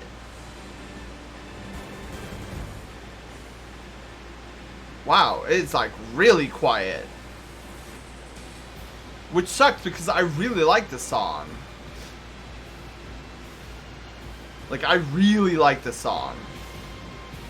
Gonna turn it up just a little bit more. I think I'm still. Yeah, that's like really low. Oh my god, I'm gonna have to change. I'm gonna have to fix that, cause this song is way too good to be that low.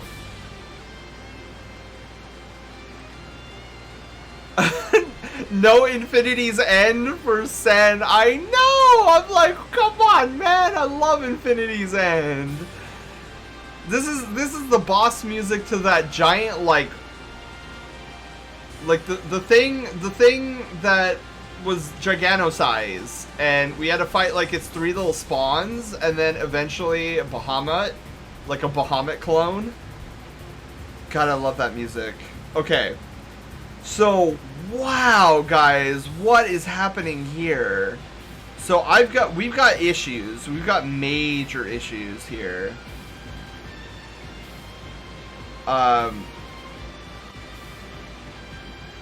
Yeah, we've got some serial issues. So, I didn't even think about this, but we're gonna have to put... Yeah, we're gonna have to copy this keyframe, and we're gonna have to put it right here.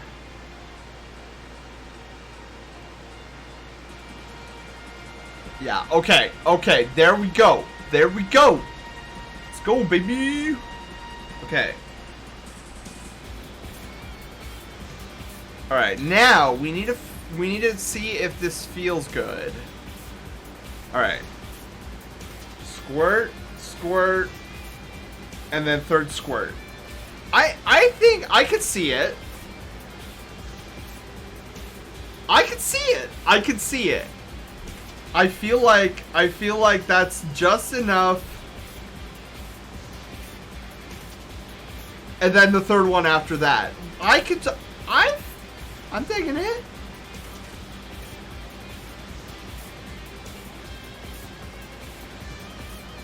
Yeah, yeah. Let's install the third one. Let's install the third one, and then we'll determine. We'll determine if that feels good, because I wanted to. Red violets are blue, and my friend, you make me smile every day, and I just wanted to take a moment to say that I appreciate you. Oh, Wheelie, thank you. Thank you so much for the poem. I love those poems. 1, 2, 3. Okay, wait, hang on. Ew. We're on a second or a frame. Oh no, okay. So basically 11 frames in between. So 11 frames, so that would be here. So we plop this down. Okay. But Wheelie, thank you for the poem, and hello, how are you? Okay, so we got this.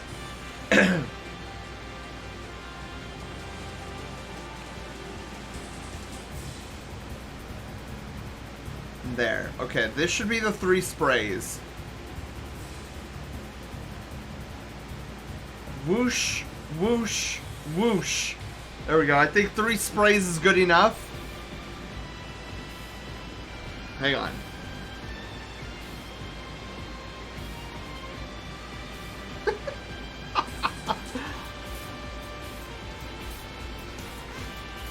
Okay, hang on, hang on.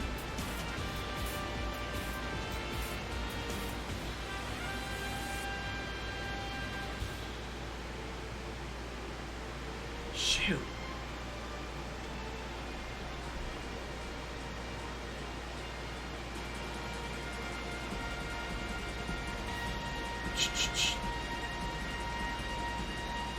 Oh man, I don't.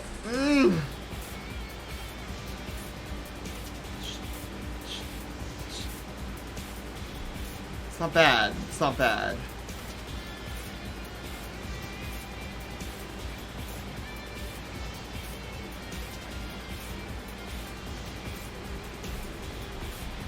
I definitely think it needs the 3.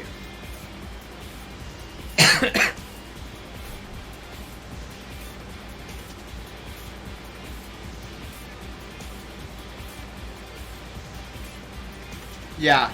Yeah. I think now I'm overthinking it. I'm like, is there any way to speed this up? Right?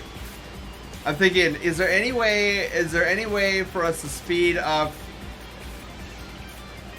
But I think if we speed it up, I think we'd lose. I think we'd lose out on being able to understand what's going on.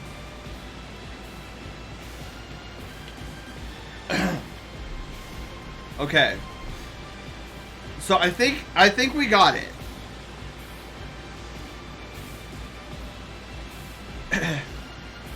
I think we got it. And we thank you for the hydration. Just did so.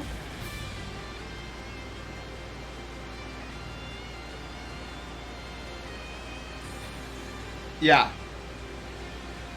This actually outside of the like horny jail, I think this is probably our longest animation. Like this goes 4.5 seconds. That's impressive.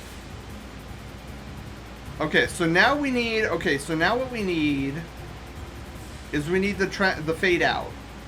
So let's go. Where do we need to go here? We need the head. So we need this. We need the connector. We need the bottle. We need the handle. And we need... No, that's it, right? Wait. The water's already done. Yeah, just these 4 assets. Okay, and then we go to 5 seconds. And we go 0, 0, 0, and 0. Okay, now we play the full animation. We'll fit.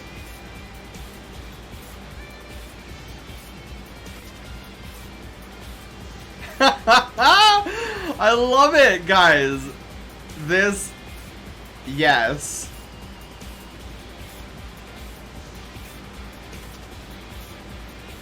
Actually, hang on. Whoa. Hang on. We're kind of missing a key feature here. Let's not forget this. Grab this. Copy this. I was like, something feels off about this finale, and I think this is why. Okay, let's look at this.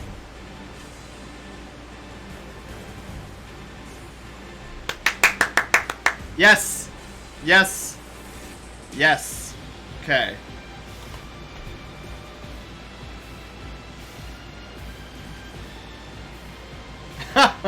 Yes.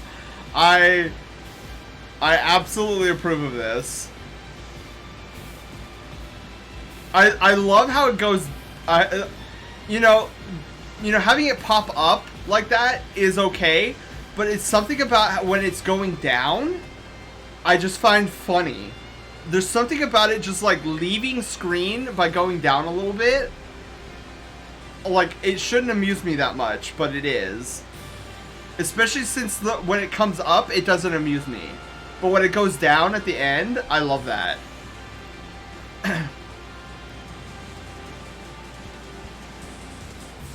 Yes. Okay. So, now we get to move on to the next one. The next one shouldn't be as difficult. Oh, baby. This is exciting. The third one, the tennis ball is going to be hard. And the reason the tennis ball is going to be hard is because it has the word woof on it. And so that means I have to make 2 separate animations. The ball coming in from the left hand of the screen, hitting you on the left, and then one that's coming in on the right side of the screen, hitting you on the right. Just for the, because like, this is always the problem when animating emotes that have letters on it, because you can't just flip it. Otherwise, it'll say Fua. And I'm like, I don't want fua on the ball. I want woof. So, let's file. Okay, we already did file save. New composition. Fua. So, cheese puff. 24 frames a second, 15 seconds. Actually, shoot. Let's go back to the spray bottle really quickly. I forgot to do one more thing. So now that we know that it's 5 seconds long, we're gonna actually change the duration to 5 seconds. So yeah. So now the full composition is the spray bottle. Oh, that's so good. So good.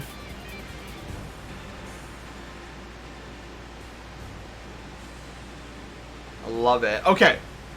So let's go back to the cheese puff. We're gonna look for... Where is, I always forget where I am. Pat, pet, poof. Oh, here we go. So there's me. There's reference. We need reference always. Okay, so 15 seconds. Hit save. Toggle back to monitor 1. Got our spray bottle. Hit save. Cheese puff! Look at that glorious cheese puff. Oh, it's so cheesy. Dude, I love how this cheese puff came out. It's so simple and derpy. Okay, cool thing about the cheese puff, only one asset. No need to split anything up because it's just a cheese puff. Here's another song that's usually really low, and I don't know why. That's a good song.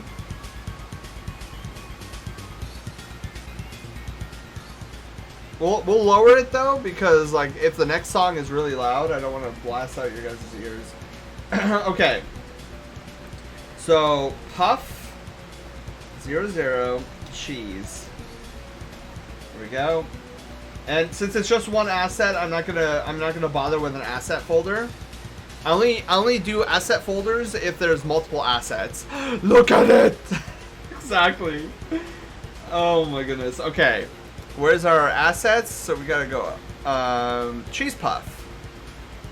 Cheese puff asset. This cheese puff is going to be gigantic, by the way. Like, look at that cheese puff. That is the biggest cheese puff you could ever find. But honestly, I made the cheese puff that big because it's always better to shrink something. So if you guys want a giant cheese puff to slap me or another streamer in the face, it's like, here you go. One of the things I will do, I don't know why, hang on. I don't know why this is like this.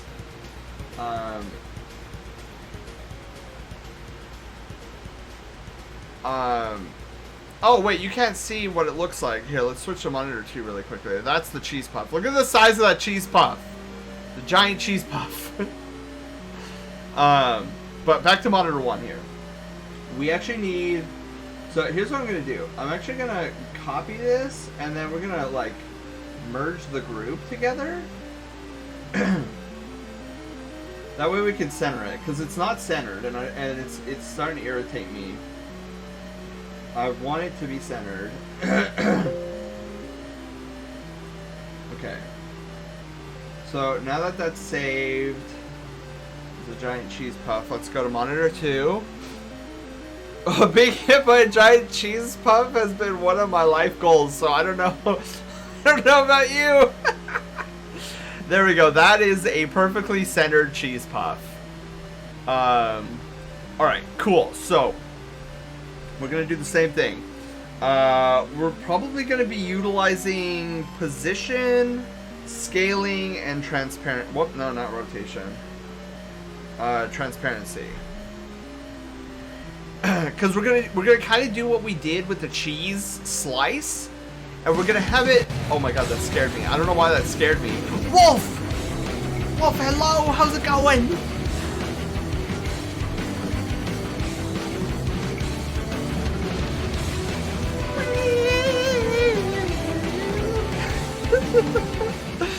Wolf, how are you doing? Welcome on in. We are animating. Wolf, check this out. Look at our spray bottle. We got a spray bottle animation. It's going sexy. Well, we're gonna have to spray bottle you. Look at how we animated the spray bottle. So good. Now there's no sound in it yet. I'll be doing that tomorrow because I have to actually edit the sound, and since we're not doing sound editing stream today, we're gonna be continuing on with some more animations. So where you came in, Wolf, is we're actually starting our cheese puff. We're gonna throw a cheese puff at me. So what I'll probably do, what I'm thinking about doing. I'm actually thinking about a small cheese puff and a large cheese puff. I think we'll do that. We'll animate a large cheese puff first, and then we'll animate a small cheese puff, and then we'll do like when we throw this into the Sen store, we'll bundle it, where like you'll just need to buy the cheese puff animation. You'll get both small and large cheese puffs.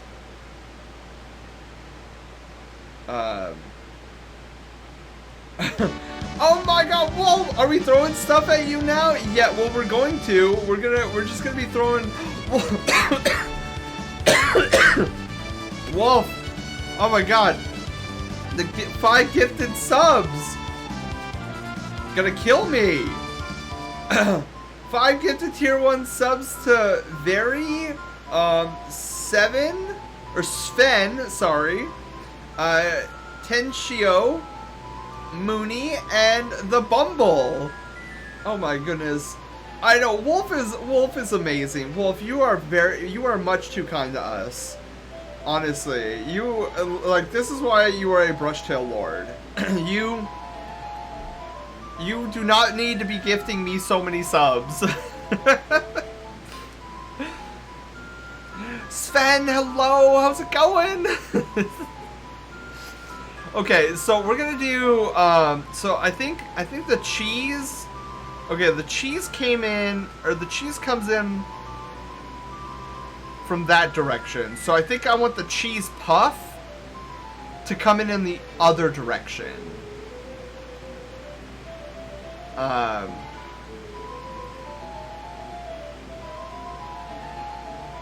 Yeah, so we're gonna do the cheese puff in the other direction. I want to. Oh, well, thank you so much. Like, it really means a lot because, like, it helps the channel grow. It helps me do more of this. Oh my god, I've been put in the cone of shame. No. I can only imagine Horny Jail is shortly afterwards. Dude, I love the cone of shame animation. I think the cone is amazing. Like the way we like, I could break the magic a little bit. You can see my little snoot. We could kind of break the magic a little bit, but I like how it's big enough where that's new to me. Oh, Audie, you've never seen the cone? Oh my god, the cone is amazing. Do you need Horny Jail? No. No, I don't. I don't belong in there. Cause this is how you get it. It's too good. It is great. I love it. Yeah. Like by the end, like our channel is just gonna be a wealth of like different animated emotes. And I'm super excited. Oh no, Horny Jail, no! And I don't get to pass go. Darn it! Fire! If I wasn't in here, I would spray bottle you.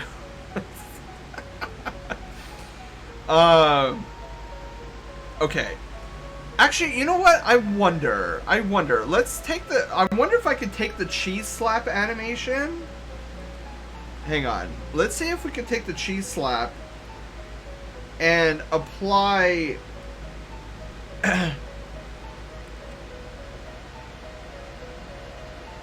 So I would need these keyframes. So let's try snagging these keyframes.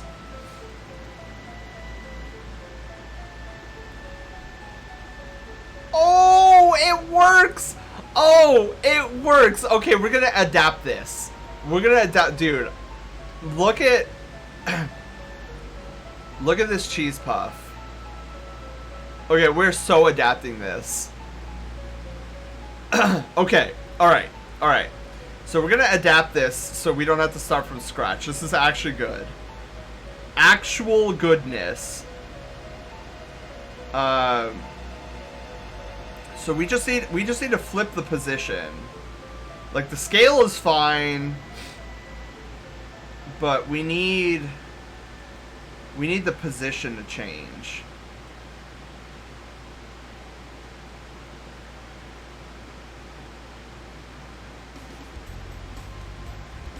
What is this? This scares me. I don't know what this is.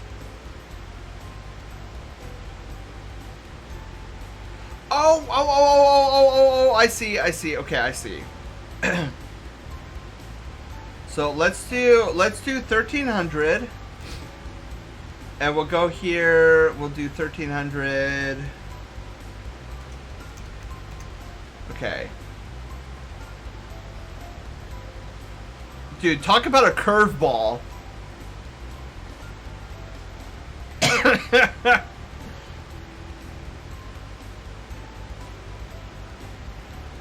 Okay, hang on. I am not satisfied.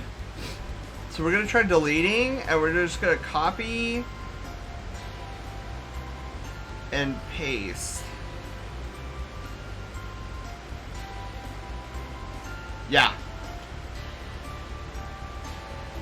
Dude, Curveball McGee here. Who is this pro pitcher that throws cheesy things at you? So we can throw you in horny jail and spray you with the spray bottle and put me in the cone of shame, Panda. It'll be a triple hitter. Okay, so so we're gonna move this over here. Ooh, ew. What? Alright, hang on.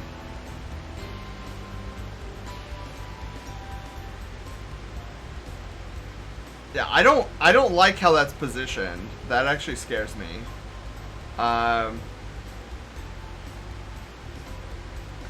Okay, wait. So we'll go 1200.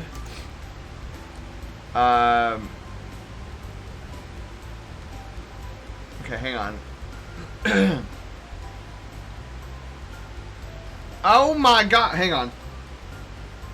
So, what, 415? 415. 415, 415,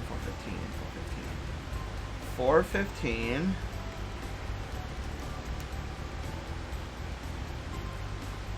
415. Okay.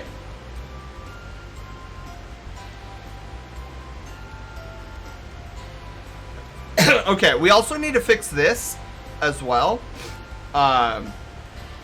Because I don't want it slapping me like at the front of my face. I want it slapping me on the side of my face. So we're gonna have to move all of this over.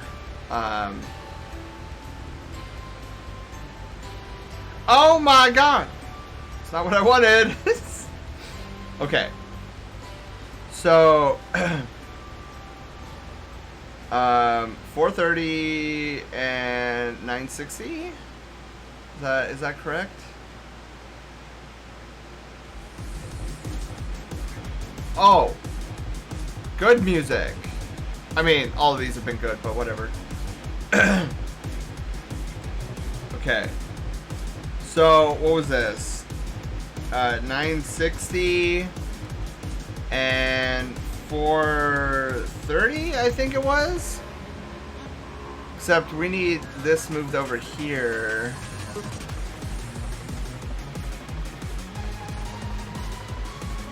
So we need this like 1100.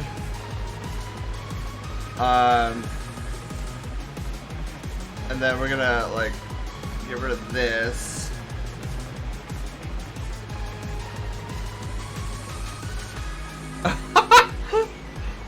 So goofy.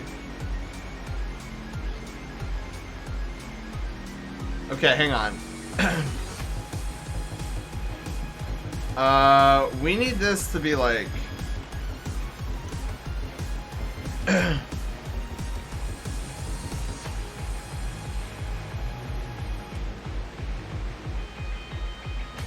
we need that coming in a lot faster, I feel. Like, that slows down for some reason. Oh, I know why. Oh, I know why. We need to get rid of the easy E's. How do I get rid of that? Oh, there we go. Yeah, the one time we actually need it to be mechanical.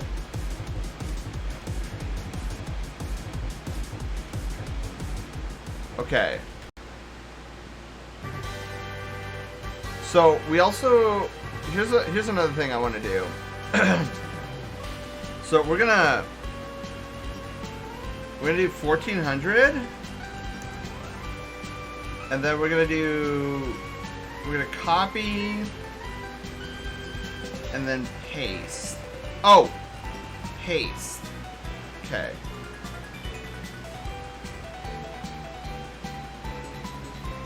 Maybe not. Hang on. Maybe not. Let's do undo. Let's do undo. Undo. Undo.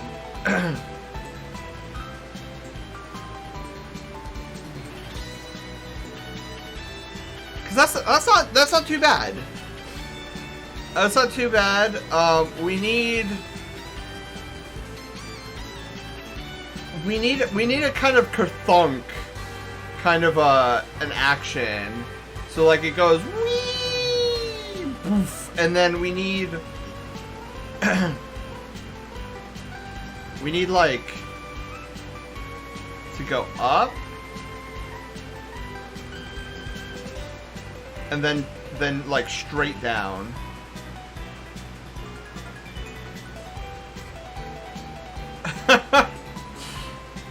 Let's see how that looks. Hang on, let's see how that looks.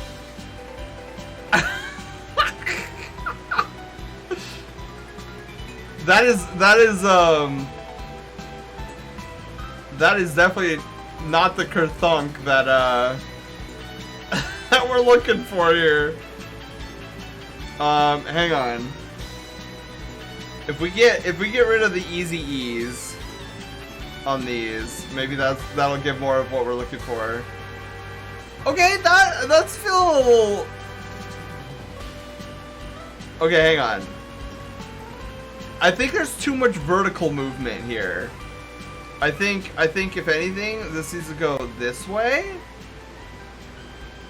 And then like straight down. So hang on.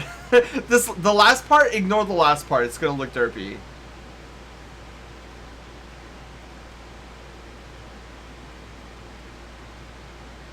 Okay, so that bounces off. And I love the diagonal. The diagonal, for no apparent reason, it changes trajectory.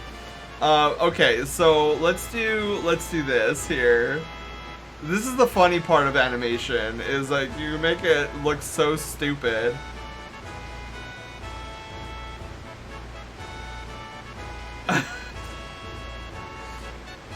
Okay, hang on.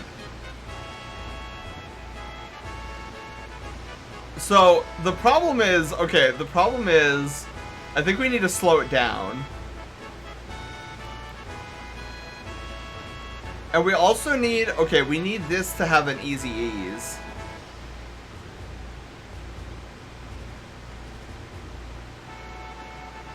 No? Wait. Is there a way, hang on, is there a way I could take this and like schmooze it?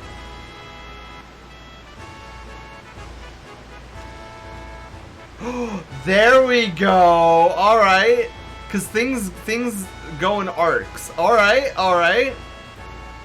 Cool. Let's try this. That actually looks and feels so hot, dude. That's too funny. I know, it's so great. Okay, I think we're getting places here. Hang on. If I do this, does that cancel? Oh, it doesn't. Interesting.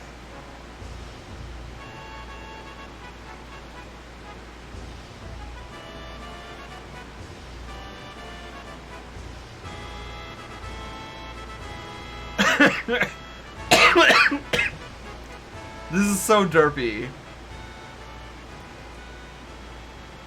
So, the problem I'm having here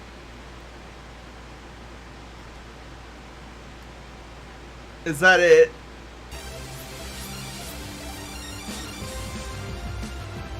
I think there needs to be... Okay, hang on. I think there needs to be more of a reaction here. So, here's what I'm going to do. I'm going to copy this. And we're going to paste. Alright, hang on.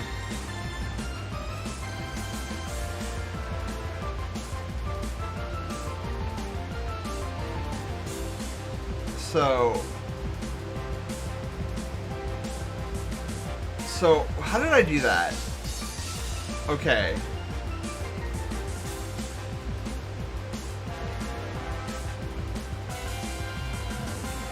Okay, let's see.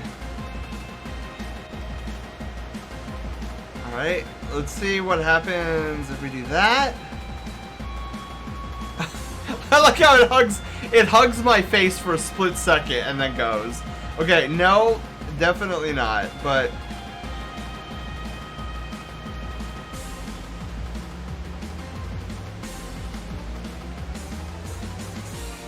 You know, trajectory is hard. CD, how's it going? Welcome on in.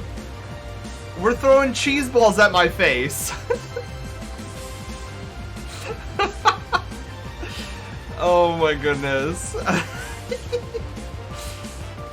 Durg, look at what you missed earlier. We got a spray bottle here. Check this out.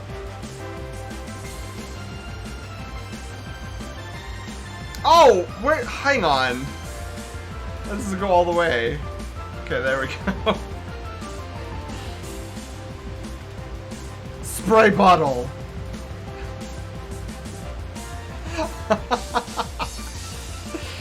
Oh my goodness. Alright, back to the cheesy puff. Actually, hang on, wait. We need to shut my whooper off here.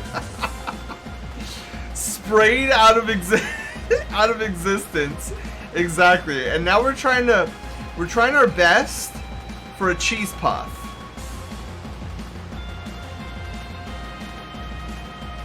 Wait, do I have rotation on this thing? Hang on. Oh, wait. No, there's no rotation. Good.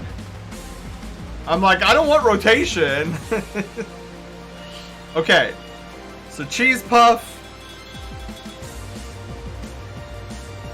Dude, you know what? We should make the cheese puff feel very floaty. Like Metroid style. So 16. We'll do, what is 16? Hang on. I want to make a super floaty cheese puff. So 16, that's 8 frames. So 8 frames this way as well. I want a super puffy one. Poof! See, it feels so light and airy now. But now I feel like this extra keyframe is not working.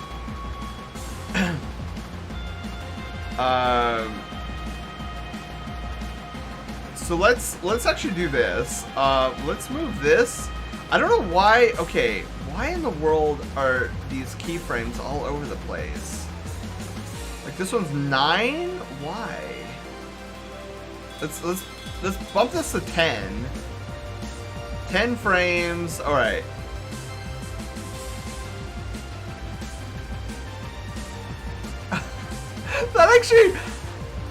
That actually feels silly. Like with how airy that feels at the very end. Bonk.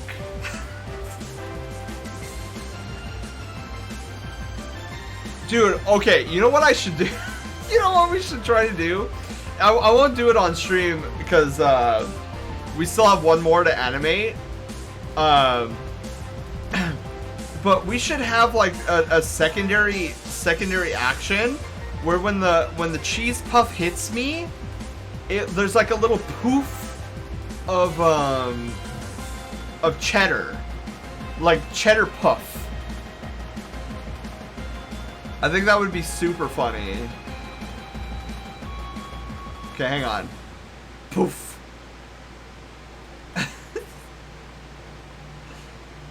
All right, hang on.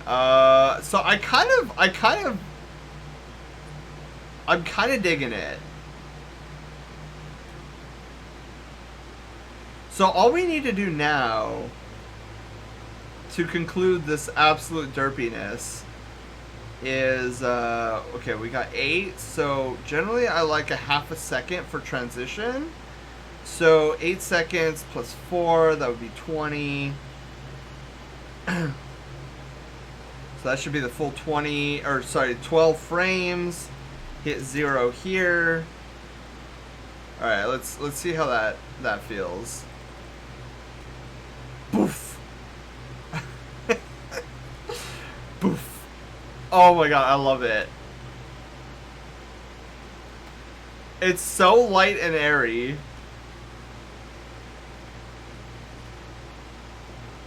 Dude, I feel like we should make it even more like just push it to its limits, right? Where we just make this thing ungodly airy. We'll push it back another 4 frames.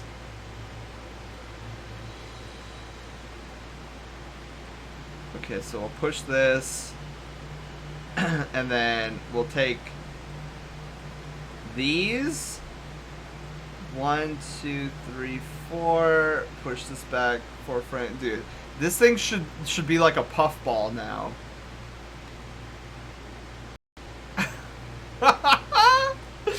Boof.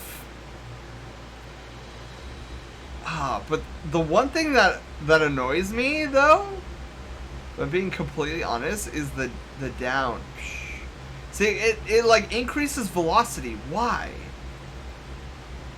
1, 2, 3, 4, 5, 6, 7, 8, 9, 10, 11, 12. Okay, so that's half a second. What? Hang on. 1, 2, 3, 4, 5, 6, 7, 8, 9, 10, 11, 12. That's so weird. I'm gonna try pushing this back by 2 frames and see if that slows down. Because I don't know, there's just something about that. Poof.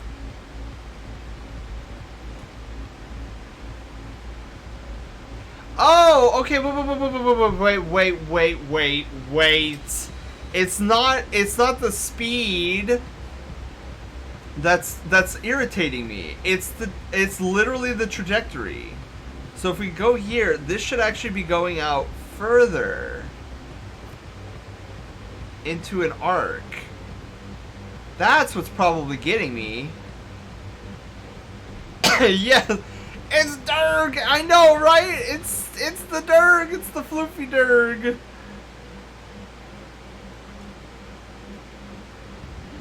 Okay, so then what we need to do is, I'm actually gonna try. This is something I normally don't do. But I think I'm gonna poof.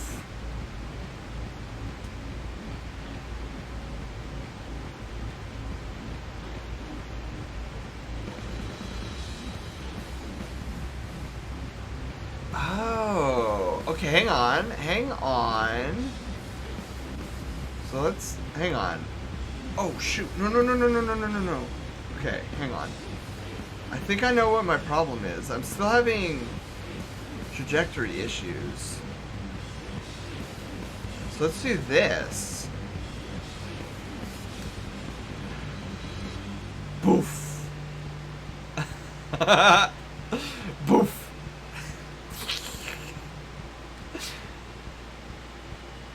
I love that. Okay, that's so much better. Boof.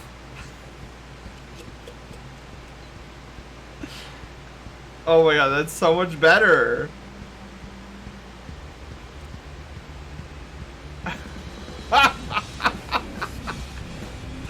It's so silly.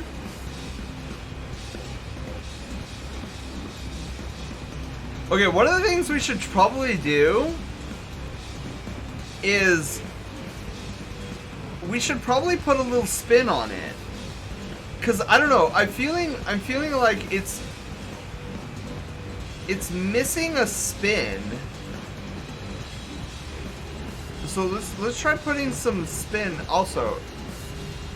Is maybe I should turn this down a little bit. It's by 4%. Okay. So boof, yeah, I think rotating it will definitely have some desired results. So let's keyframe. And then we'll like rotate by 10 degrees.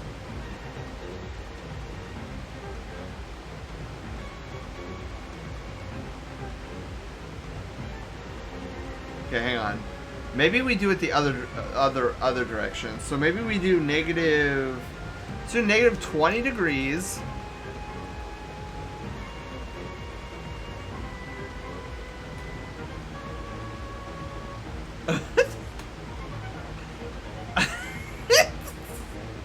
Okay, hang on.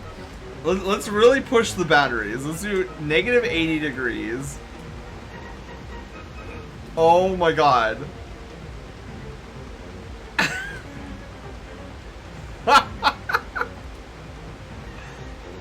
Okay, yeah, the rotation adds a lot. Boof. Okay. Boof. Okay, I don't know about negative 80, but we're definitely in the ballpark. Let's try negative 60. So we got boom. Yeah, that feels so much better.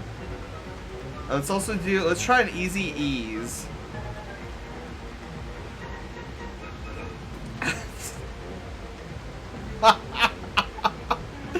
Yes, okay. And then what we're gonna do here, we're actually gonna rotate this. Let's do 30 degrees. Poof. Okay, hang on.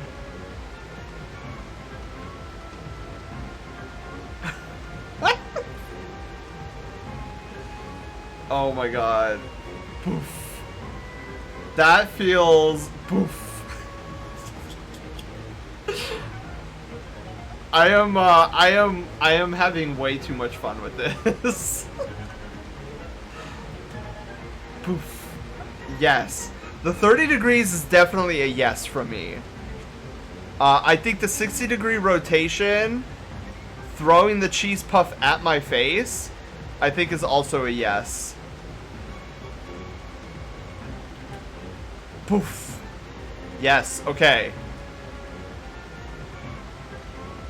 Yes. Yes, yes, yes, yes, and yes. Okay. So, we got our cheese puff. Poof. And so, I don't know why I find this to be so satisfying. And I love the super airiness of it bouncing off my face. Okay, I've got to stop. Let's save. Let's save, and then we're gonna actually do a second one. So we're gonna copy this. We're gonna rename it. So cheese small. And then what we're going to do is we're basically not going to change anything but the scale. Oh, shoot. Oh, there's actually scale. Ooh, okay.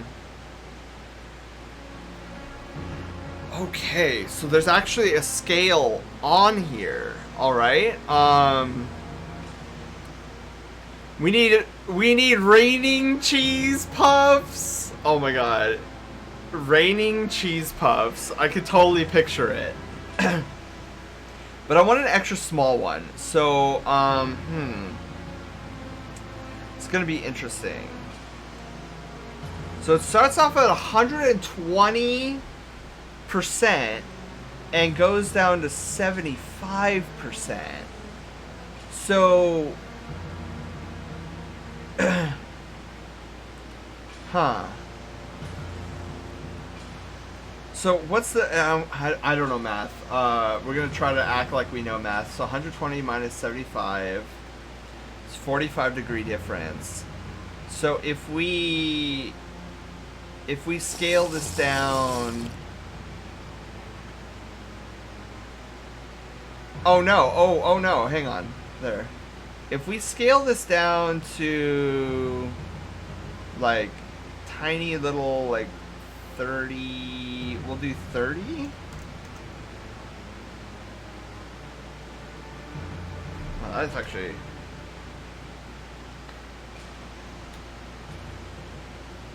oh my god, that actually that actually feels way better than the original, the giant puff. Dude, that actually feels a lot better than the giant puff. Hang on.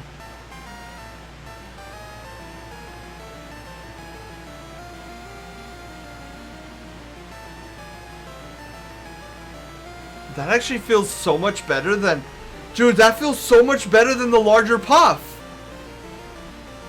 What's happening?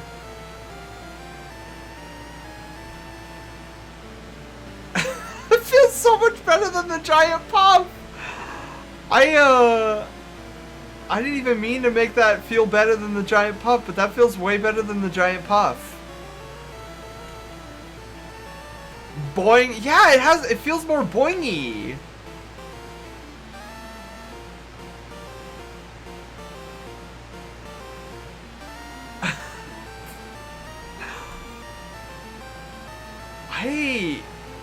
I was not anticipating that.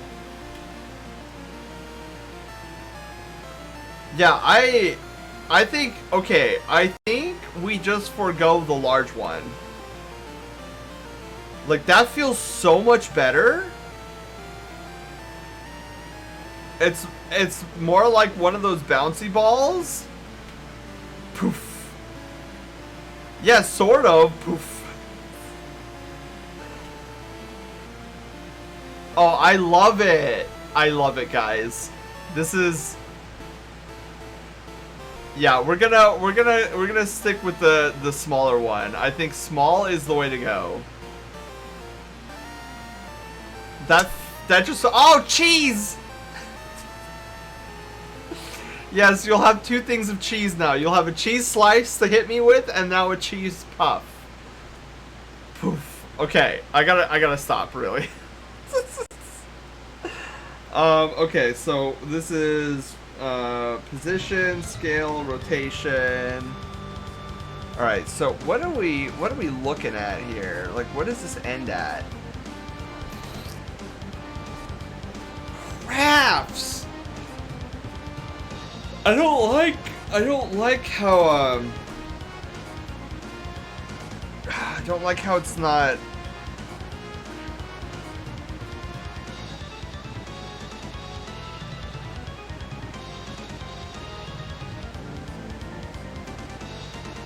But that's too many extra frames. Oh man. Okay, hang on. This one is what, 4 and then oh man. Okay. We'll just clip it. We'll clip it there. 1 second, 18 frames. That's 3/4. Will the puff make a sound when it hits you? So I'm gonna try to figure out a sound effect for the cheese puff. If anything, I'll do like a muffled slap. Cause like, if you can imagine, if you throw a cheese puff at one of your friends, it's probably not gonna make a sound. So if I can't come up with something that sounds good, then a wiffle ball. Oh yeah, that could work. A wiffle ball might work. But yeah, I would like some sort of animate or some sort of sound effect. Composition settings. So we need this. So wow, we're going from 15 seconds to 1 second and 18 frames. Booyah! Poof! Dude, I'm loving this. I shouldn't love this so much, but I am. Okay, save. Okay, now moseying on over to monitor 1, back to our cheese puff in Photoshop.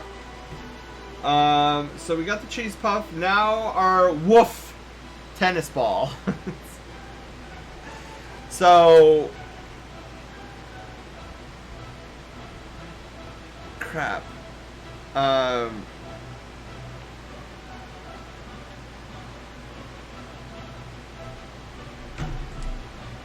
How in the world am I going to do this? Hang on. I got an idea. Let's duplicate the wolf tennis ball. The floor ball. Okay, let's try. Hopefully this will work. There it is. There it is, the floor ball.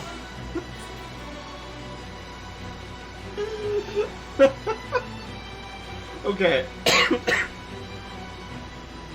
let's waff. Okay.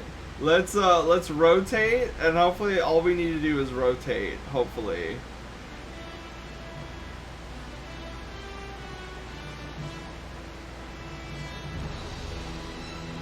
So we got woof. I want the ball. Don't we all want the ball? Okay, where's the pob? Let's try flipping that one around again. Ooh. Okay, we're gonna have to rotate that.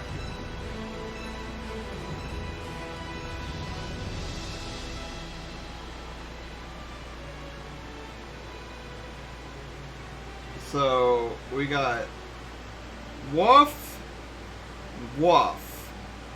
Woof woof. Woof woof woof woof woof. Okay, hang on. I feel like... Okay, I feel like this needs to be skewed a little bit. So let's skew this up a little bit here. And then I feel like woof. I feel like woof needs to be skewed maybe this way.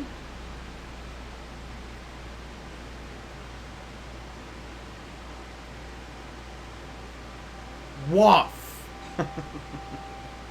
Actually, hang on. I think I know the problem. I think we actually need to scale it this way. Like, get it away from that edge.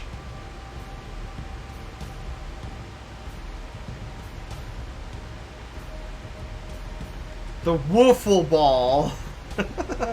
Cinnabons, hello, how's it going? Time for me to get some rest. See you around 10. Alex, see you around. Have a great night's sleep. Hopefully you killed a bunch of Vex while you were chilling with us. Okay, hang on. So woof, woof. There we go. Woof woof. It's going. How are you? Doing absolutely great. We're doing some animation right now. We're actually on our third and final animation of today. Our woof ball. You guys get to throw a woof ball at me, and if you guys want to, or so Cinnabons, check this out. Mosey on back here. So these are the animations we did today. So we got our spray bottle. So good. Spray bottle is so good. Cheese puff. We got our little cheese puff going. Poof. If you guys like to throw cheese puffs at me, you'll soon be able to throw a bunch of cheese puffs.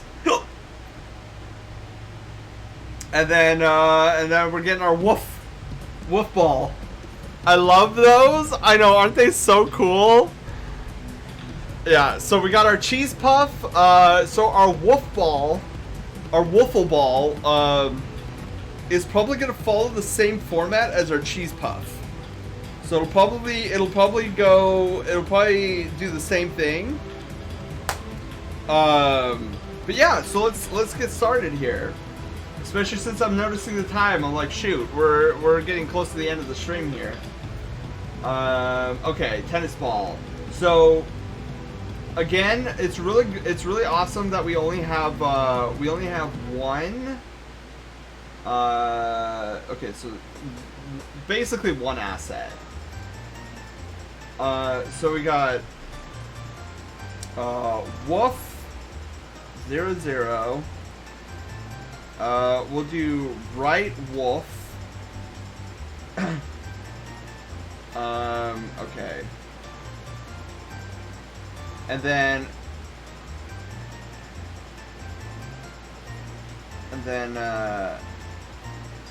yeah, and then we got file save as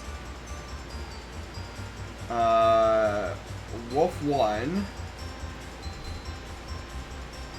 And then we'll name this one Left Wolf. Perfect. Okay, so we got our woofs. And now we go over here. Okay, then we go back over here. Composition, new composition, waffle ball. That's what we'll call it. And it will be, we'll do 5 seconds. Like, in all honesty, it'll probably be like 1 second again, a little over 1 second. But it's always good to have extra frames just in case we need it.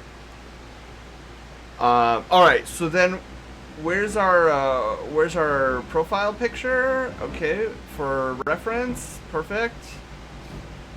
Oh my god, I need another tissue. I'll be right back, guys!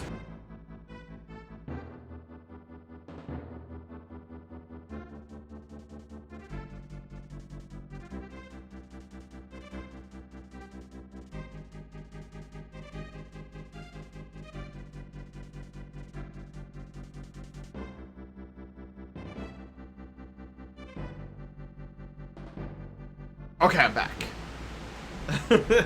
Alright, so let's see here. How am I gonna do this? Okay, because I really want... No, not the birthday animation. Here we go. Look at our little cheese puff! Sorry, get excited when I see my cheese puff. It's so puffy. Okay, so we got our wolf right and wolf left. We'll add these to the library of shenanigans. Alright, and then we'll pour them in. Oh, look at our waffle balls. Woof! Don't woof. Woof! Okay. We'll move these out of the way. So we're gonna do the right wolf first. Woof! Hello, how are you? Speaking of woof. Wolf, how are you doing? I'm doing amazing. Look, Wolf, check this out. Look at it. Look at our spray bottle. we got our spray bottle. So much spray bottling. It's gonna be so great. And look at, this is my favorite so far. Look at our cheese puff. Poof. It's a little cheese puff that you can throw at me. I'm nerding out about the cheese puff. And now we're doing our wolf tennis ball. Because what canine furry doesn't like to chase a tennis ball? It should have an orange mark on your face. Yeah, I was thinking about that, Fire. I was honestly thinking about that. It depends on if I can figure out how, because like we have to keep in mind that we have to keep this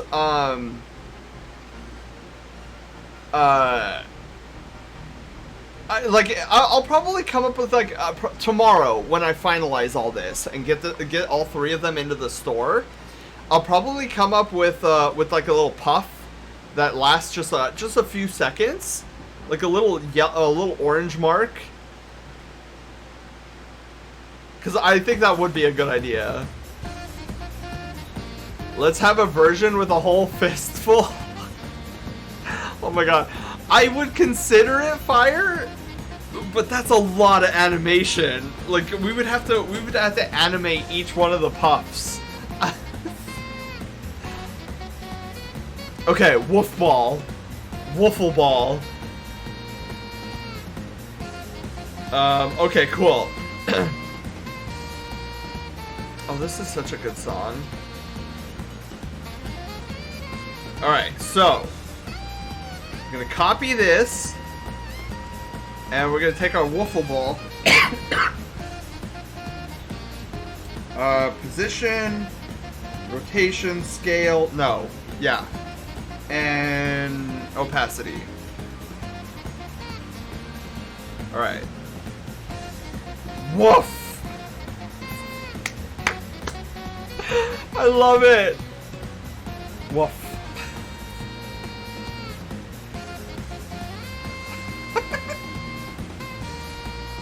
Okay, we're gonna have to change up the end though.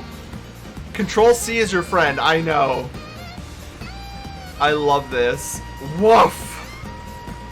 Okay, we're gonna have to change it up though at the end, because since this is an object with more mass on it, we can't have it so airy, like, cause woof, and then see it kind of airs. It's airy. And we're also going to change the rotation a bit. We're actually going to bump this up to probably 60.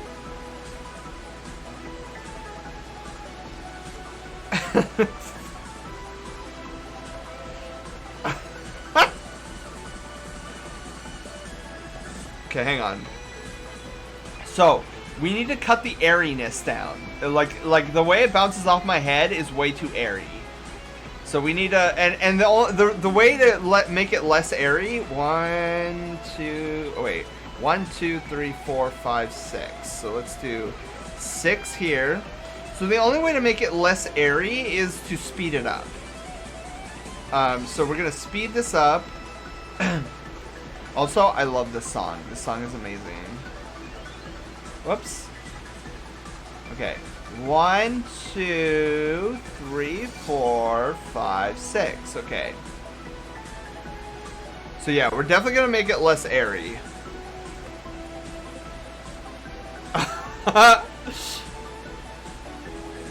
Yes.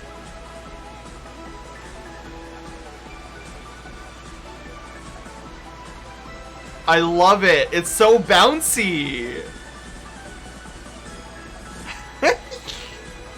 So real quick, is Saturday happening? Absolutely. Woof. It is 100% happening, and I need to know if you would be cool. Like, you don't have to, but would you be down to do 2 runs? So I'm trying to gauge how many people wanted. The reason I'm asking if you'd be down to do 2 runs is because perfectly fine with me. Okay, cool. Because I know I have Cygnus, who's my brother, and you, who are all on board with 2 runs. And the reason I'm asking is because there are a lot of people who've been asking me if I would run VOG on Saturday, which I'm like, well, yeah, I'm gonna be running VOG anyways.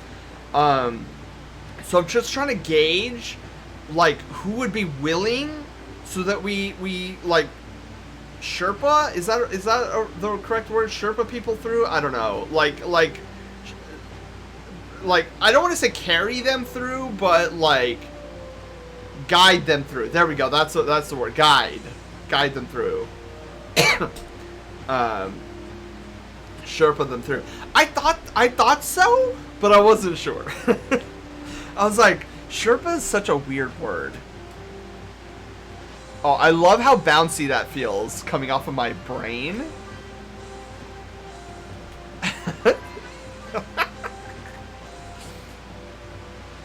Woof.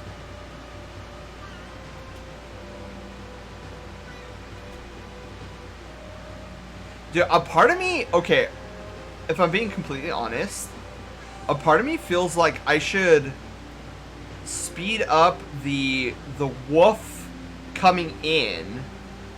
Like, what do we got here? This is 3 seconds. This is 10 seconds. So let me try something here. This probably won't work, but I want to give it a shot anyways. So we're gonna move this up by 1, and we're gonna move this up by 1. Like, I absolutely do not like how ugly these frames are. Alright, let's see.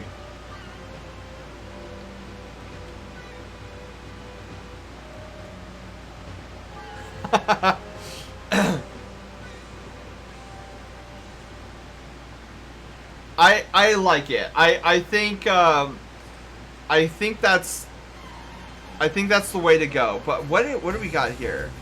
So this is 2 frames over the 1 second mark, which means at the earliest I can end it at 1 second 6 frames.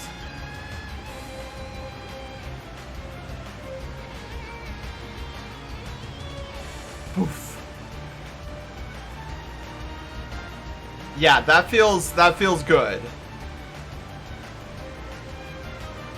Okay, so we got the right woof up there. Now we need the left woof. And right on schedule, my headset's dying. There we go. Is that charging? It's charging. Cool. Alright, so this is, man, this is gonna be, can I invert, hang on, can I invert this?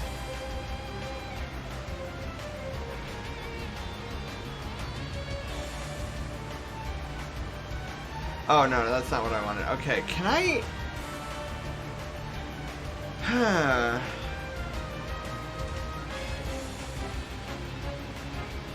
because ideally what I would want to do is invert it.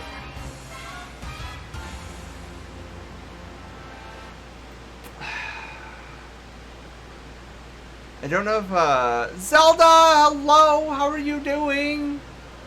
Alright, hang on. I gotta look something up really quickly.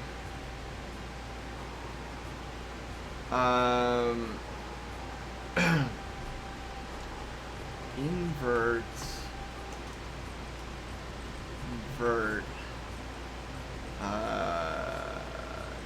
keyframes, I guess? Reverse, okay, hang on, let's see what this guy has to say. Hey guys, it's Flatpack Effects here, and here's Hi. a really quick and easy tip for reversing keyframes in After Effects. Okay. So here I've created 2 position keyframes for this layer to transition over the Okay. top of my other layer. Now say I wanted to reverse this. A simple way to do this is first select all the keyframes, right click, come down to Keyframe Assist, and then time reverse keyframes. Now when I play through, those keyframes have been reversed. So there you go. Well, I don't think, okay, I don't think that's what we're looking for. I'm not looking to invert time, I'm looking more so, You know what, no, we'll just do this manually. Like, this is fine. We'll just do this manually. So we'll do woof. Zelda, how are you doing, by the way? Oh, I'm good, I'm just getting ready to eat, heck yeah. Dude, my stomach has been all over the place today. like I didn't eat breakfast until it was basically afternoon time because I got up and my stomach was like, and I don't know why.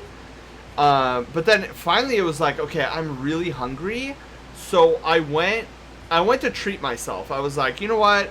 Did a lot this weekend. Let's treat myself. I got myself 2 Carl's Jr. breakfast burgers. And oh, it was so good. It was so good. Plus I had a coupon to get one free, so I was like, yes, please. Okay, so let's do position, transparency, rotation, and scale. Alright, so we're just gonna mimic what we have going on here. Sort of.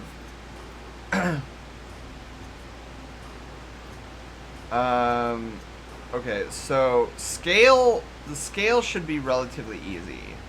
So scale will be... So yeah, scale will be, what, 120? So 120. And then we scale it down to 30, looks like. Okay. Wow, look it! There's 2 wolf balls! Oh, nice. I know. Oh, it was so good. You know what I need to do? You know, another thing I need to treat myself with? So there's like this... There's this joint over here called Pyology. And Pyology, the best way to describe Pyology is think of it like a pizza version of Subway. Where you go in, you're like, oh, what type of crust do you want? You pick out your crust. Oh, what type of toppings do you want? Oh, I want these toppings. And then they cook it for you. And the great thing about it is it's basically unlimited toppings, unlimited topping choices for a pizza that's between the sizes of an individual and a small pizza. $8.99. $8.99. You could throw in as many toppings as you want. And so I go. This is my order for Pyology every time. So I'll go there. I'll get their classic thin crust because they started off. They specialized in thin crust pizza. Now they're so popular. They're like, you know what? Let's expand our roster a little bit. So now they have they have deep dish now. They have hand toss. But I started liking Pyology because of how their thin crust tastes. So I still get their thin crust, their traditional thin crust pizza. So I do thin crust pizza. Then I have them put on olive oil, extra virgin olive oil around the crust of it. Then it's marinara, like house-made marinara. And then I top on, then we go to the cheese station. I love the cheese station. So I start off, of course, mozzarella. You gotta start there. Then I go feta cheese, ricotta cheese. Ricotta is basically the type of cheese that you find in lasagna. It's like that I don't want to say clumpy cheese, but it's always like a dollop on the top. It's got like a really nice smooth texture to it. So I put that on there. Feta, mozzarella, of course. And I feel like there's one more cheese that I'm missing. But those are the primary ones that I love putting on there. Oh, Parmesan. Of course, Parmesan. You can't do pizza without Parmesan cheese. So Parmesan cheese. And then we move over to veggies. Now, veggies, there's only one thing that I put in the veggie station. Black olives. Love black olives on my pizza. So then they're like, oh, do you want any more veggies? No? Okay, move on to the meat section. And then this is where I go ham. So pepperoni, you got to start off with pepperoni. That's absolute. And then I do spicy Italian sausage, regular sausage, bacon, oh god, there's one more I'm missing. Pepperoni, bacon, Italian sausage, regular sausage. Oh, and meatballs. Meatballs for number 5. So it's cool. What they'll do is they'll like get these giant meatballs and they'll like crumble them up. Because they're super moist meatballs. So they'll just like crumble them up and like top it with meatballs. So that's my order. They put it in. All of those toppings, $8.99. Super steal. Like if I were to have that on a small Pizza Hut pizza, all of those toppings, I'd be easily paying $30. So $8.99 for all those toppings, I'm like, dude, I'm sold with this this pizza joint, and their pizza is really good. Sorry, my mouth is watering. I should stop talking about pizza. We need to work on these balls. This place sounds like an experience. It's pretty cool. It's not like it's not Korean barbecue level of an experience, but it is really cool to kind of like mosey your way through like these different stations and watch them top your pizza in front of you. And then they have this really nice like fire, I don't want to say fire brick. I don't think it's fire brick, but like you can see like they open it up and you got like the flames in the back and then they slide it in. So cool. And it's probably my favorite, like, I don't know if you could consider it like a fast food joint, but for how quickly they get the pizza out, it's kind of fast food, and it's like somewhere in between fast food and sit-down restaurant. But then again, like, that's what Subway is too. It's like, it's not necessarily fast food, there's no drive-thru or anything, and they don't have the subs like ready. They make it there for you. But it's not like one of those places where it's like, oh, like a Red Lobster, right? Where you know, like, okay, I'm gonna be sitting down, like a Chili's. It's somewhere in between there. But anyways, let's get these balls off my face. I already work at a Subway, so if I work there, I might lose my mind.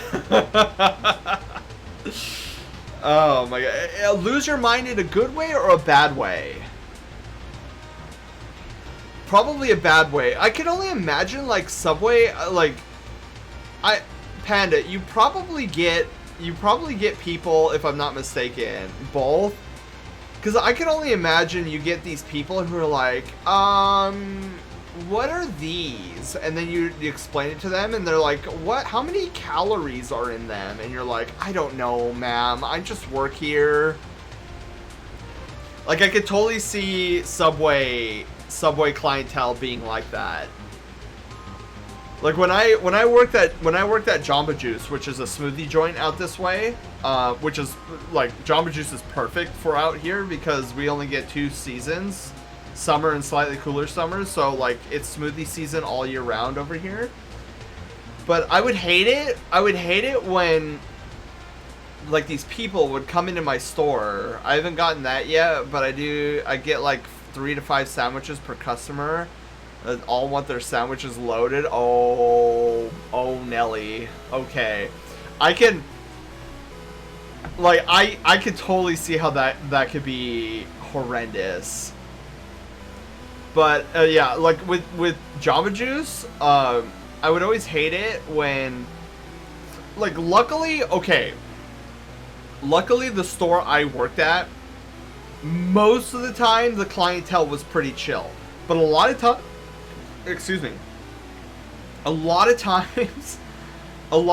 I would like help out in other stores, and some of the clientele in our sister locations were just, I'm just like, what? Like there was this one time I filled in at another location, and it was the busiest. It was one of the busiest stores that we had. And this lady came in, and she was like, you know, I hear that the Strawberries Wild has a lot of strawberries in it. How many grams of sugar do those strawberries like put into the smoothie, because like I'm trying to keep under like 200 grams of sugar per day, and so and I'm thinking, ma'am, this is a Thursday afternoon during rush hour between the hours of noon and 1, and you want me to answer all of your ridiculous questions? Pricks, hello, welcome to the Brushtail Brigade, and congratulations, you're no longer a peasant. And I'm just sitting there thinking, like, ma'am, you're on your lunch break, and you see all the 400 people behind you, they're also on their lunch break, and they're hoping to get a smoothie before their lunch break ends. Can you ask this at a later time when there's not 400 of you on a 1 hour time limit? More crazy stories with Sen? Yeah. Like, I always have crazy stories when it comes to my time at Jamba Juice. And honestly, Jamba Juice, before my store went through a great collapse, like, that was probably one of my most favorite jobs of mine. Like, I would actually consider working again for Jamba Juice. They would, at least the franchise I was at was pretty chill. But yeah, there's always something I could bring up in terms of funny stories that are loaded, whatever, no big deal. But when they have 3+ and all of them want to have all veggies, I cry inside. Oh, how did it close? Wait, how did it close? How did it close what? Every time I listen to Sen's life stories, it just gets crazier and dummier. Yeah. Yeah. How did it close? Oh, my store. Oh. So when I say the great collapse, like, the store is still there, but when I say the great collapse, I mean more so the cohesion of my team. Because, like, before I quit, because I couldn't take it anymore. Before I quit, we were understaffed, and most of our staff was primarily made up of high schoolers. And high schoolers generally do not have a work ethic. See, when I got hired on, most of the team were college students. So they were there because they were trying to pay off student loans. But by the time I quit, our whole team was high schoolers, and they were only there because their parents wanted them to be there. And so you had a completely different mentality. And so I would get people who would just call out randomly. And I'm like, I'm sorry, but, like, I need you here. Like, I need you here because I'm by myself right now. Outside of my manager, all of my coworkers are still in high school. Yeah. And, like, they were a fun group to hang out with, like, to chill, but the fact that they didn't have a work ethic drove me up a wall. And it's just, that's primarily why I quit. Well, I quit for 2 reasons. A, all of my team, because at this point I was the manager of the store. My entire team was basically made up of high schoolers. The other issue I had was that upper management was not giving us the supplies we needed. And what I mean by supplies is we were woefully understaffed managerial-wise than any other store. Like, I remember, I have never felt so much rage in all of my life. There was one time, towards the end of before I quit, there was there was a moment where I went to go cover a managerial shift from another store. And I go there, and the GM is like, yeah, I'm really sorry I had to pull you guys away from your store. Like, I couldn't get, for some reason, I couldn't get in touch with my other 11 managers. I'm like, timeout. 11 managers. You're telling me your store that has less traffic than ours has 11 managers, and my store has 2. Like, I'm like, what is going on here? My mind, I couldn't fathom this.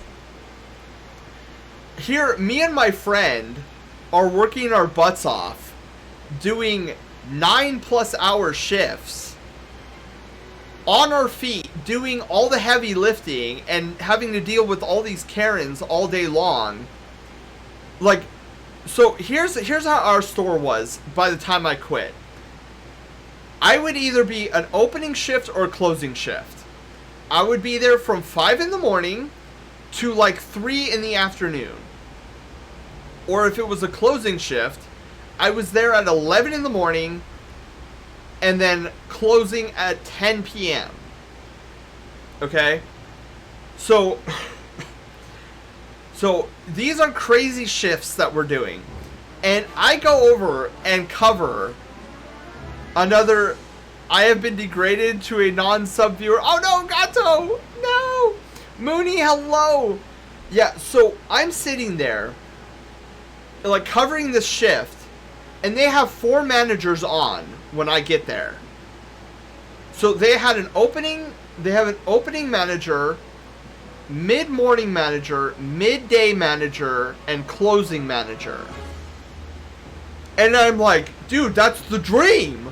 Like, here, I'm, like, I have, literally, because there's just 2 managers at my store, I literally had no days off. I would be in opening or in closing every day.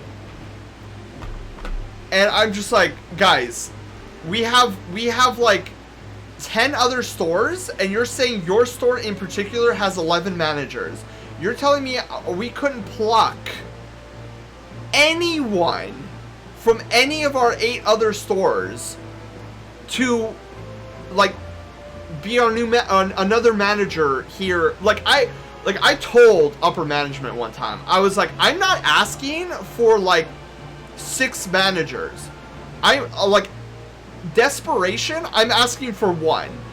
This store over here has 11. And that is 1 store out of 8. You're telling me we couldn't just pluck 1 from anywhere? I don't care where, just anywhere. We need help. But nobody was doing anything about it.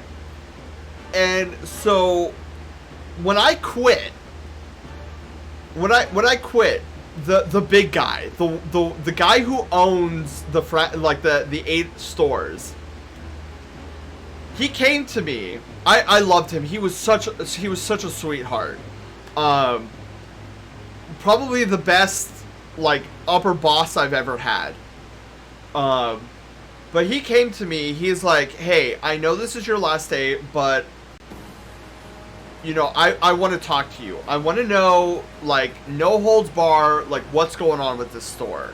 Because, like, I could tell he was suspecting something, but he wasn't getting, like, straight answers from upper management. Because you know how upper management is. They want to be like, oh yeah, no, we're doing great. You know, I know we're having little dips here and there, but we're ultimately doing great. So I was like, oh, no holds bar, let's go. So he pulled me out of the store, and we actually went to a local restaurant. And this was all while I was on my shift. I was like, are you sure I should be, like, leaving my team here? And he's like, yes, I want to make sure that I know what's going on here, because, like, I feel like there's something going on with this store. And I was like, let me tell you, man. Like, I could tell you about this store. So, at this point, so 2 months before I left, our GM got fired. he was doing some shady things that he shouldn't have been doing and being paid more than he should have been. And so, like, upper management found out, very upset. They canned him, like, on the spot. I wasn't there that day, but he was canned on the spot. And I was like, whoa, dude, that must have been some huge shady stuff that he was doing. So he got canned. We got a new GM. She was brand new. Like, she was going from manager to general manager. And, like, this was the first thing I told the big boss. I was like, I love her. She's great. She's everything that you could want in a general manager. But I told him, for her to be at this store, I think is a very bad idea. Because this store right now is in shambles. Like, the team is not functioning. We're totally understaffed. Nobody wants to work here because they're doing overtime. And that's not what they've said. Like, you imagine telling a high schooler that they have to work overtime. It's not going to happen, right? So team morale was down. We don't have enough managers. I told him I was stressed out to the max because there's not enough managers here, like, simply put. So I told him, like, if you want to see her succeed, I think you should transfer her to a different one of our stores, because here's what's going to happen. If she stays here, she's going to quit. Like, straight out. Like, no new general manager right out of the gate should have to deal with what this store is dealing with.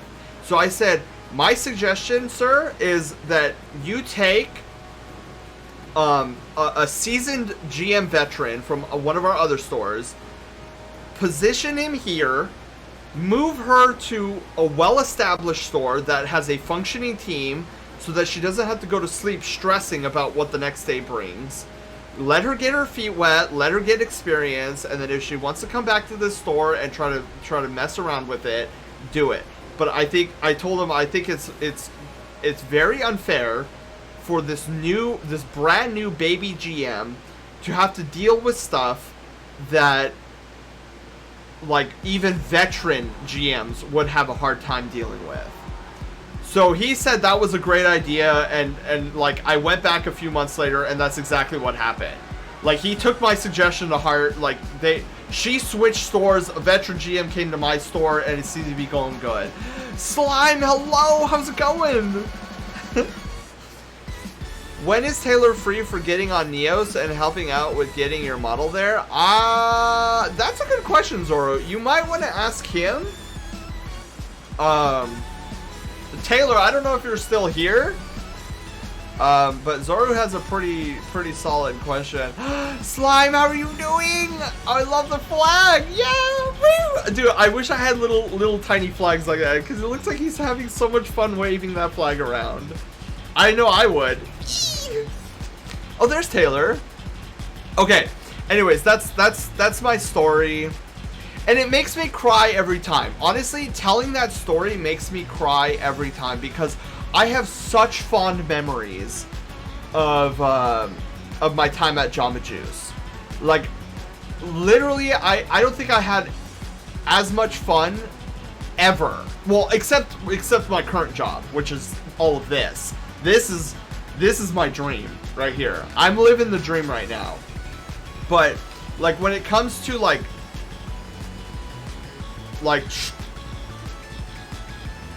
a job that isn't entrepreneurial. Like, that was probably my favorite.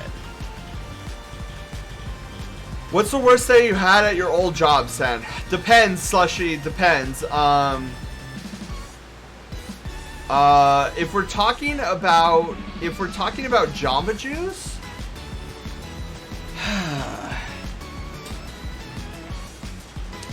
probably the worst day at my Jamba Juice job was probably when it was close to when I was gonna quit. And what had happened was I was responsible for closing that evening and then also doing an opening shift the next morning. So here's what happened.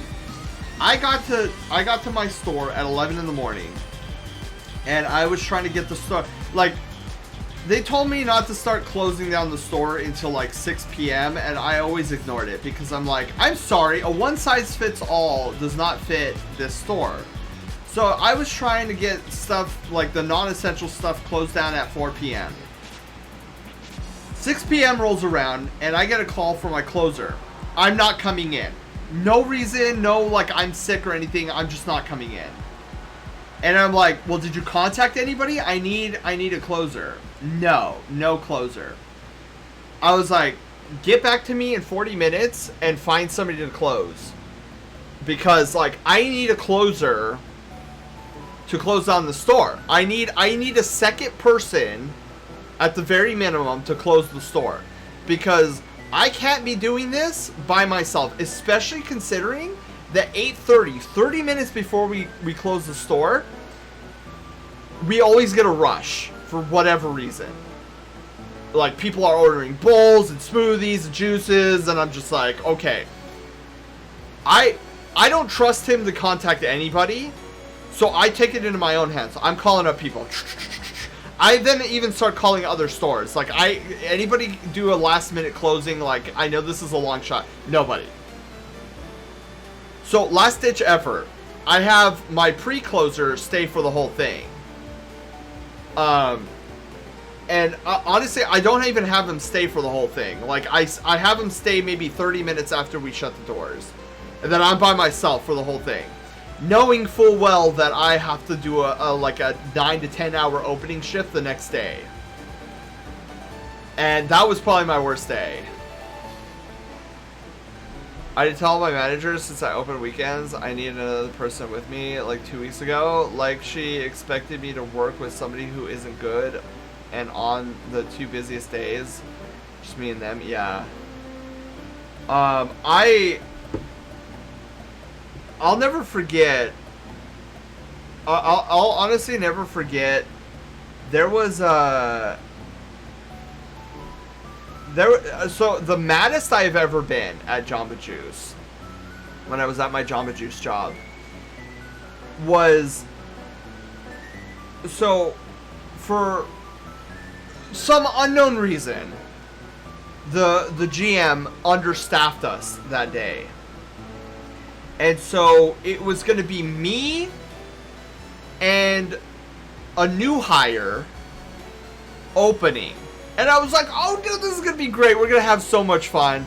And then, so the GM was supposed to be in at 9:30. So we get there at 5 in the morning. And we start opening up. Things are going great.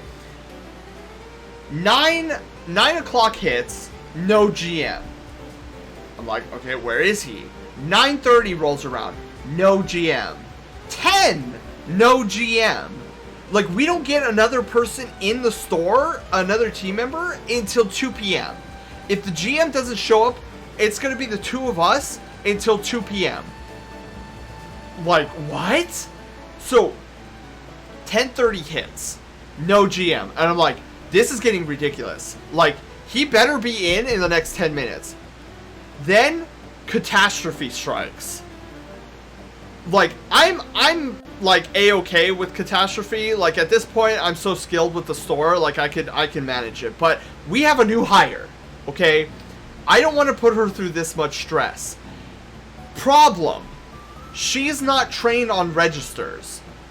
So technically, she can't access a register, which is bad because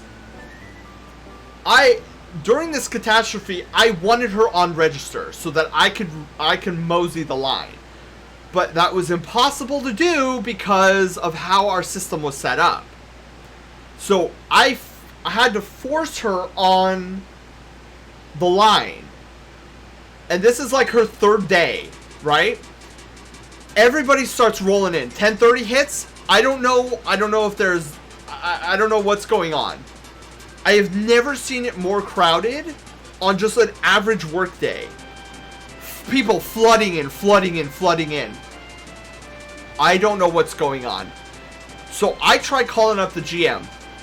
On his personal phone, by the way. No answer. I try 5 minutes later. No answer. 2 hours later, I get a hold of him. He's still asleep. I'm like, excuse me, you were supposed to be in at 9 in the morning. It is now noon, and the store is code red. Like, I don't know what else like, the store is burning down, basically. There's people out the door. We didn't even have a flash sale or anything. It was just a standard normal day. And, like, I desperately wanted her on register because, like, orders were taking 20 minutes. It was, and the problem too was these people weren't just ordering one smoothie. It was like dozens of smoothies. And I've never seen that happen. And I was like, this is literally worst case scenario where I'm with a trainee. She doesn't have access to the register operations. And there's nobody else in the store. So, I had to tell the guests, I had to tell the customers, I'm like, excuse me, I have to be right back. I dragged my trainee aside so fast, and I was like, I want you to understand something. The next hour is about to get really crazy, and I don't care how long it takes. I don't care if you mess up.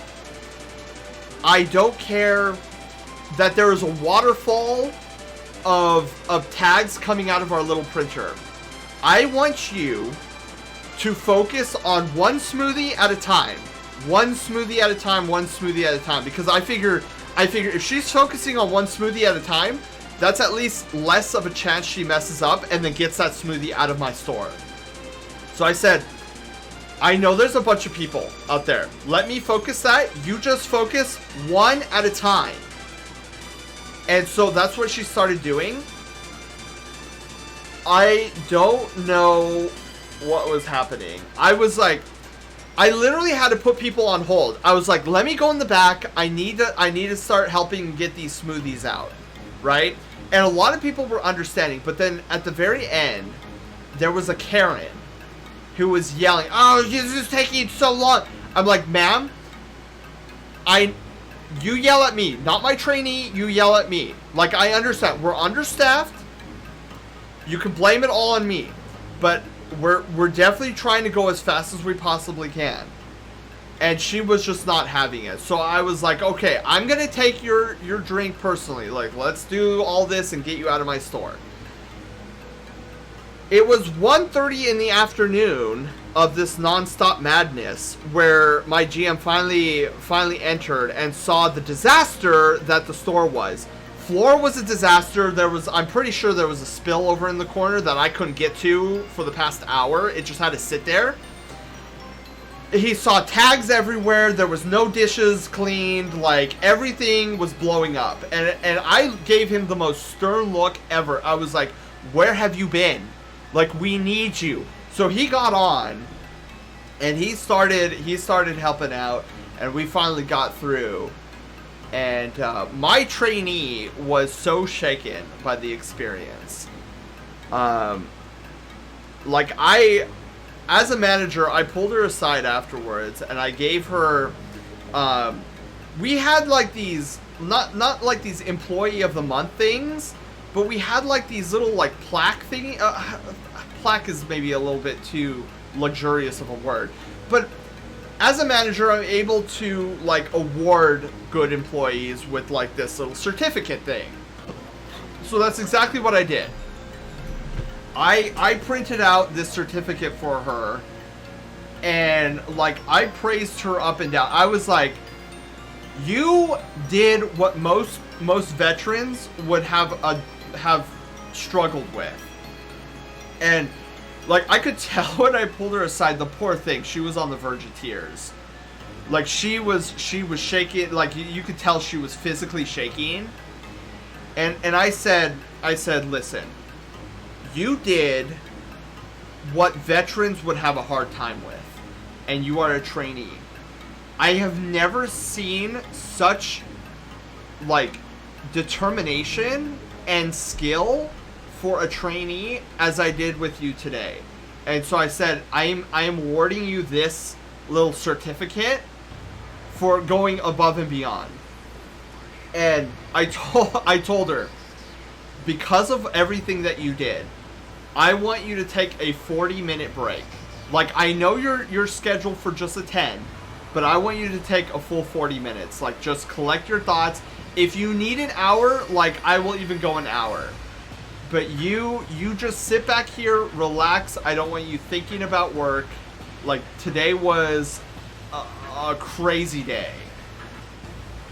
And she felt so much better after I talked with her, because I was in that position once.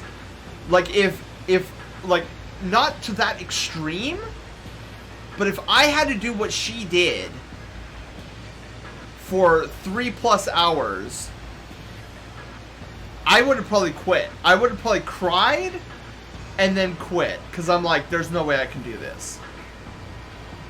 And I totally understood where she was coming from, and I wanted to make sure that I knew that she was a trooper and a hero of that day.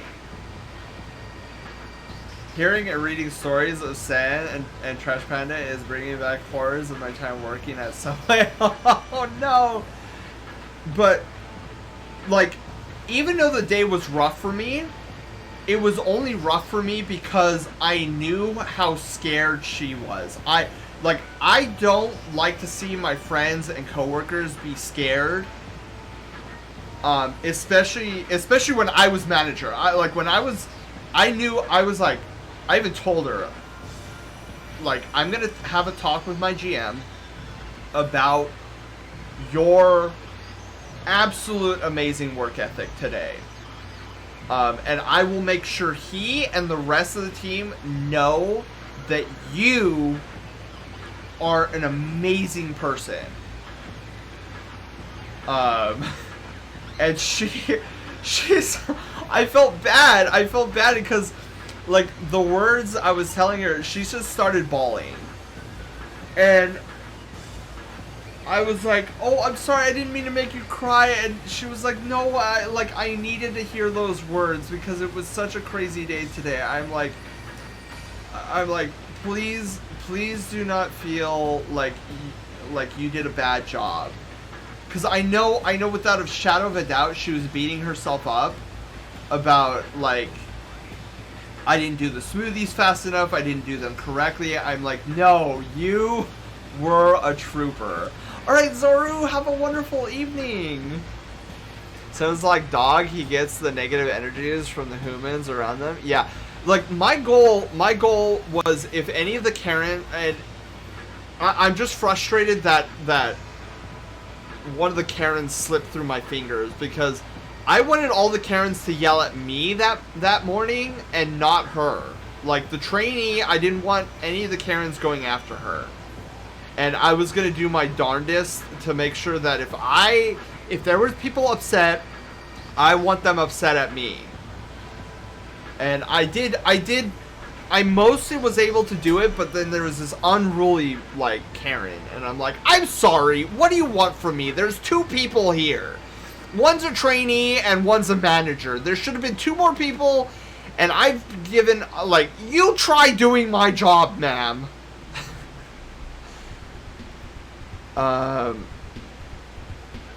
But overall, like, yes, these are some of my horror stories, but let me be clear, like, I loved working at that Jamba Juice store. Overall I had a blast. There's just so many shenanigans, and for the most part the clientele was chill, which I was always so appreciative of. I didn't realize this, but I started getting a reputation. Like, some people would be asking for me. Like, oh, is Sen in today? Like, can I see him? Can he take my order? I was like, I didn't even know that. Like, what? Like, of course, I'd gladly take your order, but, like, that's cool that you guys would be requesting me. Okay. Food service is a Battlefield North. Absolutely. Absolutely. I fully agree with that statement. Alright, so, anyways, So let's do math. We're gonna do math, guys. Welcome to the math stream. So the ball, the wolf right is positioned at 1300. So we subtract that from the 960 center, and we get 340. So then we go 960 minus 340, and we get 620.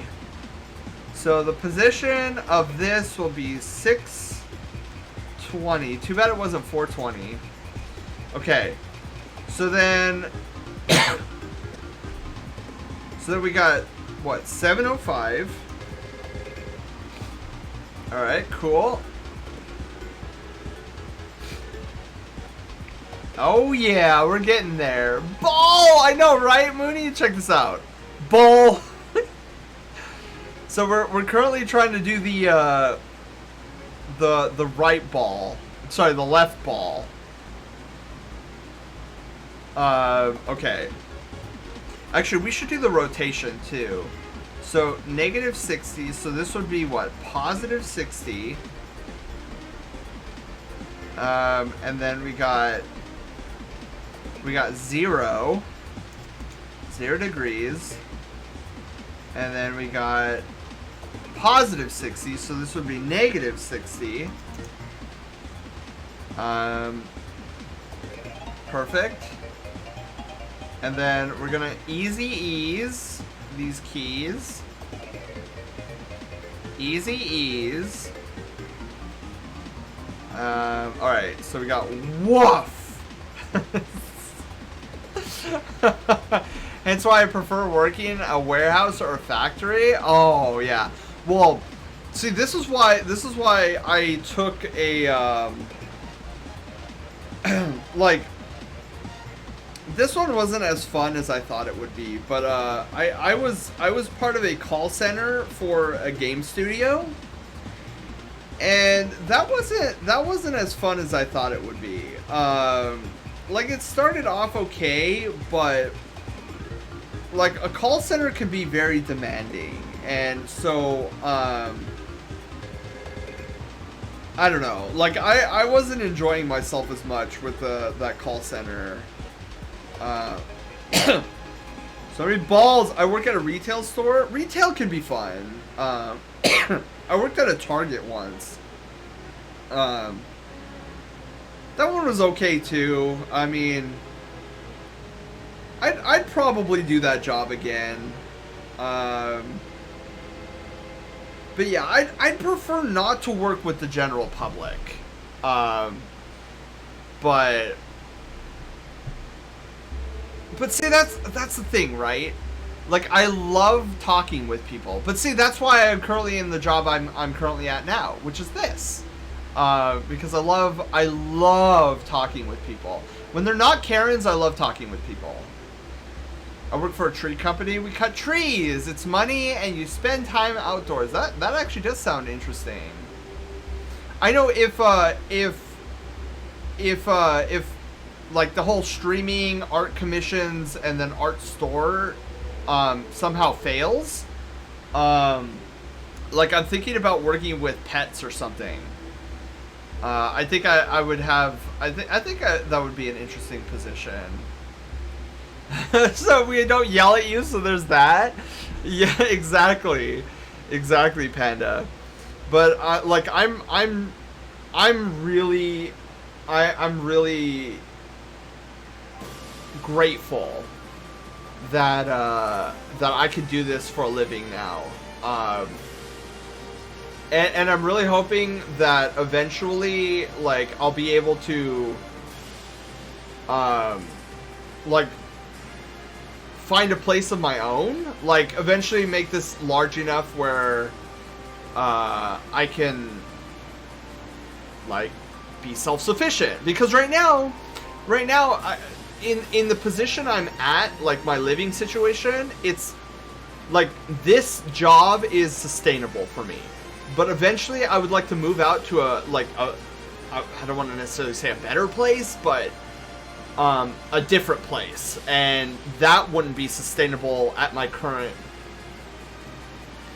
income level, I guess. Buy a mansion and have a studio? Dude, I would love that. King Wolf, hello! How's it going? A studio apartment? See, that's the thing though, Slushy. A studio apartment I wouldn't be able to do out here. I would have to move states. Because studio apartments out here in Cali are outrageous. Like, studio apartment, like, the rent for a studio apartment, most studio apartments out here are basically mortgages. $1,600 a month, $1,800 a month. The worst case scenario, I've seen $2,000 a month. And that's just for a studio apartment.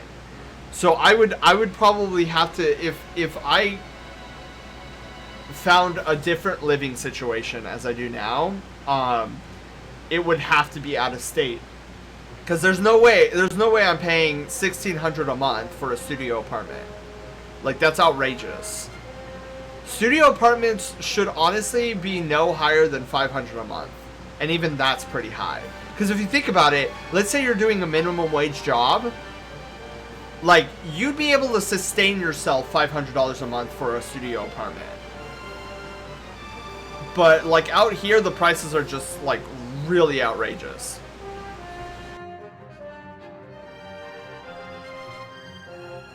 Woo! That was a quick sneeze. As I get free food and Wi-Fi, right? Yeah, it's a scam. Like, prices out here are a scam. Period. End of story.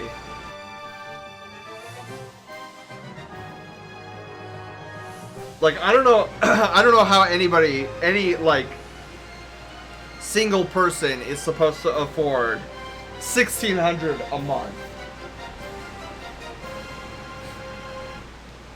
Try $49,000 a month? For what? Slushy, a studio apartment? Should go to rent. Exactly. Exactly, North. And so, like, there's no way. So right now I'm focusing on, like, channel growth, growing the store, like doing more art commissions, and get a much more steady income, and then eventually, like, get to a point where I can move out. Isokira, hello, how's it going? I know one of the things. Okay, so speaking of merch and stuff, I know I know we've talked about enamel pins, and I think I found a place to do them, but here's my concern. Here's my concern. So, I was looking up Printful's warehouse, like the subscription I would have to pay for the utilization of Printful's warehouse, and it's $25 a month. And I guess that's not too bad, but, like, here's what I'm worried about. Like, I'm worried, like, okay, let's say I have one set of enamel pins in their warehouse for purchase, and that's $25 for a single enamel pin to store. So I'm thinking about, like, trying to do, like, a bundle, right? Where it's like, instead of paying $25 for just one thing to be in their warehouse, I'm going to try to see about doing, like, 3 different things. Yeah, $25 a month, Fire. So it's a little scary to me. So I'm trying to figure out, got my gaming tower back up and running. Yay, Isokira, congrats. Oh, that's always sad when the gaming computer is not working. So yeah, like, my concern is that, like, would the enamel pins sell like hotcakes?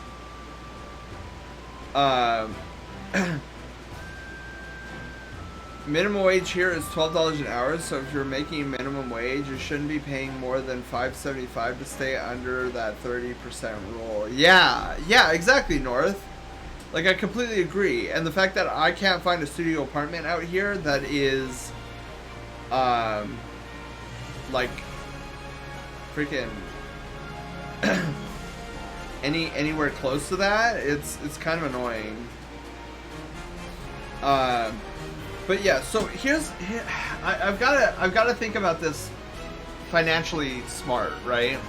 So if it's going to be $25 a month, I want to be able to have multiple things in the store, like in the warehouse, than just like a single enamel pin, because like let's figure it would be $5 per pin.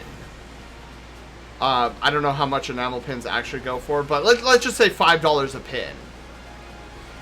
Like, I would have to be selling a lot on a regular basis just to make a profit off of the $25 a month.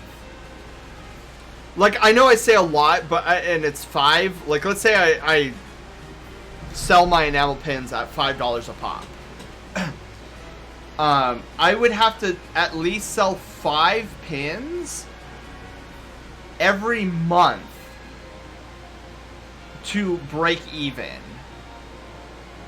No, actually, sorry. No, not even, because you think I sell it for $5. I probably get like $2, maybe $2.50 if I'm lucky. So I would have to sell 10 enamel pins a month to break even for that price. So so I'm currently but you're not making really anything. Yeah. So let's say I would need 10 enamel pins sold in a month. And then that would be breaking even. So anything after 10, I would be making a small margin of profit. And that is if I can sustain like, let's say 12. Let's say I would need to sustain like 12 enamel pins a month to keep that going. And so now you start to understand like the conundrum I'm in. So it's like ew. So I have to reassess how I'm gonna do these enamel pins. I mean, maybe, I don't know. Like, maybe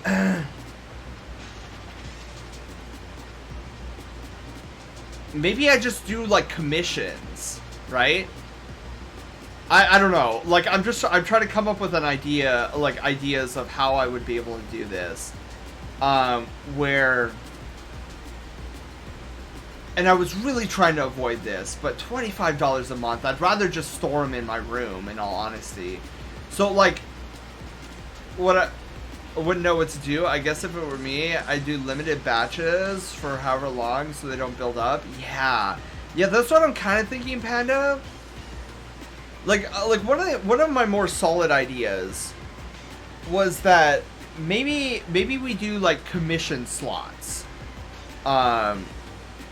where kind of like wild abandoned applications, where it's like you're like, yes, I want an enamel pin from Sen, and then like I open up like quote unquote application slots, like I kind of want more stickers. Yeah, like I have somebody who would be able to do stickers, but like it's the logistics of how do I get the stickers to you. Like the only way, so if we're not going to go the Printful warehouse, which I really don't want to do, because $25 a month, like ouch. I don't think I'm at that point yet. Oh, the commission slot sticker. Yes. Yeah. Dude, actually, next week, what I want to do is I want to take a break from animating, and I want to try to get out a couple of sticker bases next Thursday. And I have an idea of a sticker base I want to do. What am I watching? Sparky, welcome on in. You are watching, well, I started going on a Sen talk, but you are watching animation. Wow. Actually, we should probably finish up this ball animation. So, yeah, like the prevailing idea I have right now is that maybe I do like limited batches where it's like, okay, how many people want this enamel pin of mine? And like, let's say I'm like, oh, let's make it $5 a pop. Wow, balls in your face, I know, right? Woof balls. I don't know why I typed probably. The problem with keeping pins yourself is that you'd have to store them all and deal with shipping them out yourself. Yeah, which would be its own problems. Yeah, so yeah, that is a problem. So I haven't figured it out yet.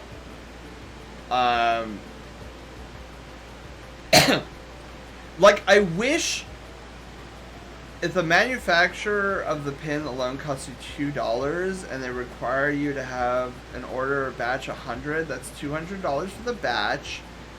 If you're also paying $25 of warehouse, you would also have to sell 9 pins a month at $5 each just to break even over the course of a year. Yeah, see, North, that's, oh man, that's the crazy thing. So what I'm thinking about is I need to get in contact. I need to get in contact with Printful again, and I need to find out if what I can do. Oh no, horny jail! Ah, I don't belong here. So I need to find out if I can set up timetables. And I really want to avoid timetables, but I see no other way of doing this. So here's what I'm thinking. If I could set up a timetable and tell Printful, I'm gonna send you these pins for your warehouse, and I want you to keep them there for a month. And if they're not all sold in a month, send them back to me so I don't have to pay another month of $25. So we would do these like limited edition runs, and I really didn't want to do limited edition, but like I want to try to avoid paying multiple months of these things. That way they still handle the logistics of it, like shipping and all that stuff. But we do it in like batches, right? When we generate enough hype for one, like maybe that's how we do it for these enamel pins. But I'm gonna look on Printful's site because I do want to get another piece of merch out. So I'm gonna look on their site and see, you know, what merch they do have. Flip-flops, which I need another pair of flip-flops. I would love to maybe do like an all-over print of flip-flops. I think that would be really cool, especially, you know, with us getting into the summer season.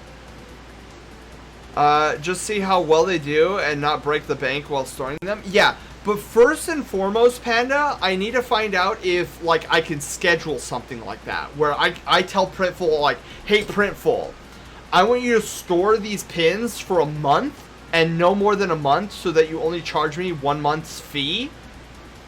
And whatever's not sold at the end, just send back to me and I'll store them.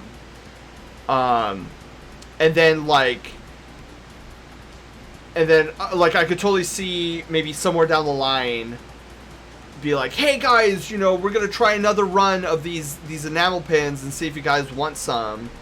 But yeah, like, that really threw a wrench in my in my plans. But alternatively, on a good note, because of that wrench, I started looking into other things that we can maybe sell that might sell like hotcakes, and I might have found a partner to do some Sen plushies. So I think that might be what we do first before enamel pins. I know you guys want enamel pins, and I do apologize, but like I want something that like I know more people would want. So I found a potential partner. Like ideally I would love so I have a potential partner, but I would love Build-A-Fur workshop. I need to see if Build-A-Fur will. I need to know if they do like mass product, because I know they do one. Like I've seen like 1 at a time, 2 at a time. I think at most I've seen like maybe 10 at a time. But I want to see if they would do like a large order, like maybe 50 plushies, and how much that would cost, and all that jazz. But I do have an alternate partner lined up if Build-A-Fur doesn't work out. So what I want is a Sen plushie and a cinnamon roll plushie, like that. Because I've only ever seen one cinnamon roll plushie out on the market on the interwebs, and it has a face on it, and I'm like, I don't want a face. I literally want it to be a cinnamon roll, like a plushie cinnamon roll. I would want at least 3 of those cinnamon rolls, and then a Sen plushie. So that's what I'm thinking. So I've got a lot of like stuff I have to like get in contact with and see things. But for the time being, while I try to gather this information, for the time being, our store we'll have some new animations by next week. These 3 that you see here, and I'm hoping by the end of next week we have a sticker base. I'd buy one at some point. I don't know where I'd put it, but I'd buy one. How about a plush of you holding a cinnamon roll? That's not a bad idea too. That might be a variant. But yeah, I would want like plushies. I want, like, I swear to God, like once. I have a feeling my room is just gonna be swarmed with plushies one of these days. Like 60 Sen plushies, like 120 cinnamon roll plushies. But anyways, holy mackerel! I need to get back on topic here. Like we need to finish this. What am I even doing right now? Okay, so this has to be what, 415? Yes. Look it. 2 wolf balls. I am in between 2 wolf balls right now.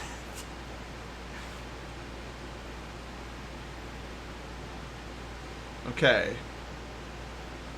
So 620 from what? Are we still 620? Okay, wait. So we went 1300 to 1100. 1300 to 1100. So that's 200. That's a 200 difference. So this would be what? 820 now? Oh, yeah. Now we don't streamer. We're talking about business. Oh my god, I've been thrown into horny jail. Okay, I deserve that one. I actually deserve that one. Okay, so we got 1100 to 1400. So, what, that's 300? 1100 to 1400. So, what would that be in reverse? So, we would get, we would have, it would go this way. So 520? Yeah, it would be 520. Oh, and we also have to go up. We have to go up to Let's do 230. Let's do 230 there, and let's do 230 here. Like, I don't know why it's a weird number. Okay, and then what do we got? Okay, so we gotta drop this. Wait, what was this? 230, and then this one is we'll do 435. So I don't like these decibel numbers. 435, so 435. Where's the music? Is there just like a low? Oh, it's Metroid. Actually, it's like really low. What the heck? We'll skip this song too. Okay, there we go. Catchy, hello! 90 days in horny jail, and I don't get to pass go. Whatever the music? I know, right? Cheese slap! Catchy, thank you for the cheese! Alright, and then, okay, we'll do 1690. So, we're going from 1400 to 16... Actually, 1690? Should that be... I feel like that should be 1700. Let's just make it an even 1700.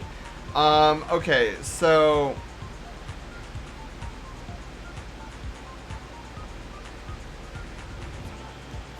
$1,100 to 1,400. 1,400, so another 300. So that would be what, 220? Yeah, that would be 220. Okay. Perfect! Alright, that works. Alright, so we got this at 100%. We got this at 100%. And then we need this at 0%. And then this also at 0%. Wow, look, big ball. Yeah, yo! 2 balls at the same time. Alright, perfect. We got our wolf balls. They smack us on the side of the head, they bounce off, and they go away. Yes. Yes. Also, we need to go back to the cheese puff really quickly. I need to make sure that these numbers are all Gucci. See, I don't like that. I don't like... So this needs to be 1,400. And this needs to be 230. And then...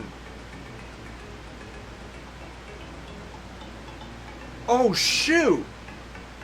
Hang on, I screwed that up. Because all the keyframes were selected at the time, so it all changed. Wow, that would have been a giant mess up. Okay, so we just got one selected, so 1,400 and 230. Yep. Okay. And then yeah, these numbers are not Gucci. We're gonna change that to 1,700, and then 435.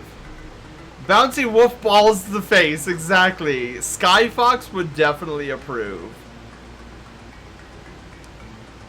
Boing. Okay. Okay, cool. So then wolfle balls. Boing. All right, and then what is this? So we need. Okay, we need the composition to end there. So composition settings, we'll change this to 1 second. Boy, my stomach is not feeling good again. I don't know what in the flip is going on. It's okay, we're at the end of the stream anyways, so... Yes, look at this.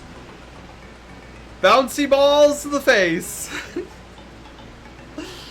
Where's the horny jail redemption for chat? I know we should.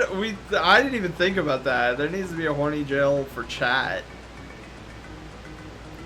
Dude, I'll probably do a spray bottle for chat, where it's like, so there'll be 2 spray bottles, right? So there'll be a spray bottle that'll come up and you could spray me. But then also, like, I'll have a version of it where, like, the spray bottle is below and it sprays you guys.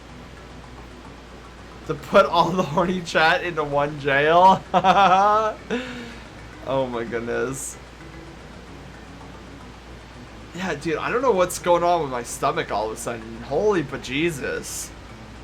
Like, for reals, the past 15 minutes, I've suddenly developed, like, extreme nausea, and I don't know why. Like, there's absolutely no reason for it. This is kind of what I was feeling this morning. I wonder if, like, it's just a bug that I have. Cheese puff! Look at the cheese puff. I love the cheese puff. Look at how floaty it is. I will never get over how floaty that is. Hungry Fox? No, this is definitely not hunger. This is definitely something else.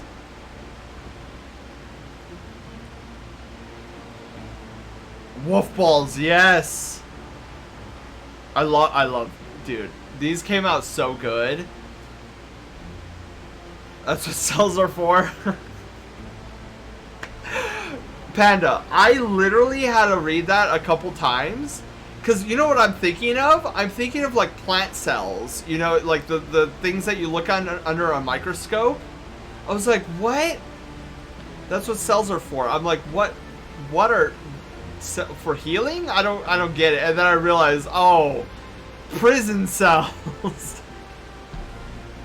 I'm such a dweeb. All right. Well, with that, well, first off, I'm actually going to shut off my my fan here. Because it's actually starting to feel nice in here now.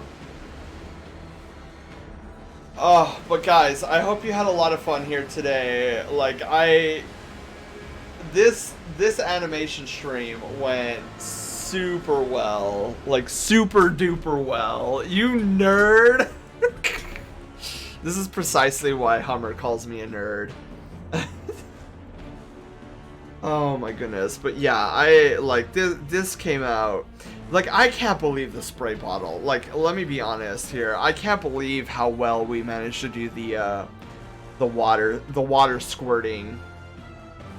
Like, I honestly thought that was going to be so much more difficult than it actually was. So we'll have this. So all 3 of these should be in the store tomorrow afternoon.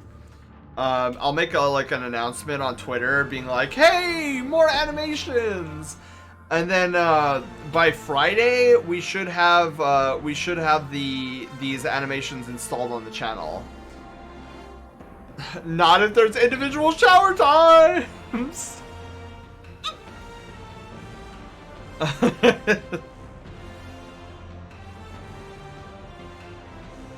God, that came out so good. I love it. Anyways, if I don't stop, I will gush on these animations, especially the cheese puff. God, I love the cheese puff. This is so silly. It's so good.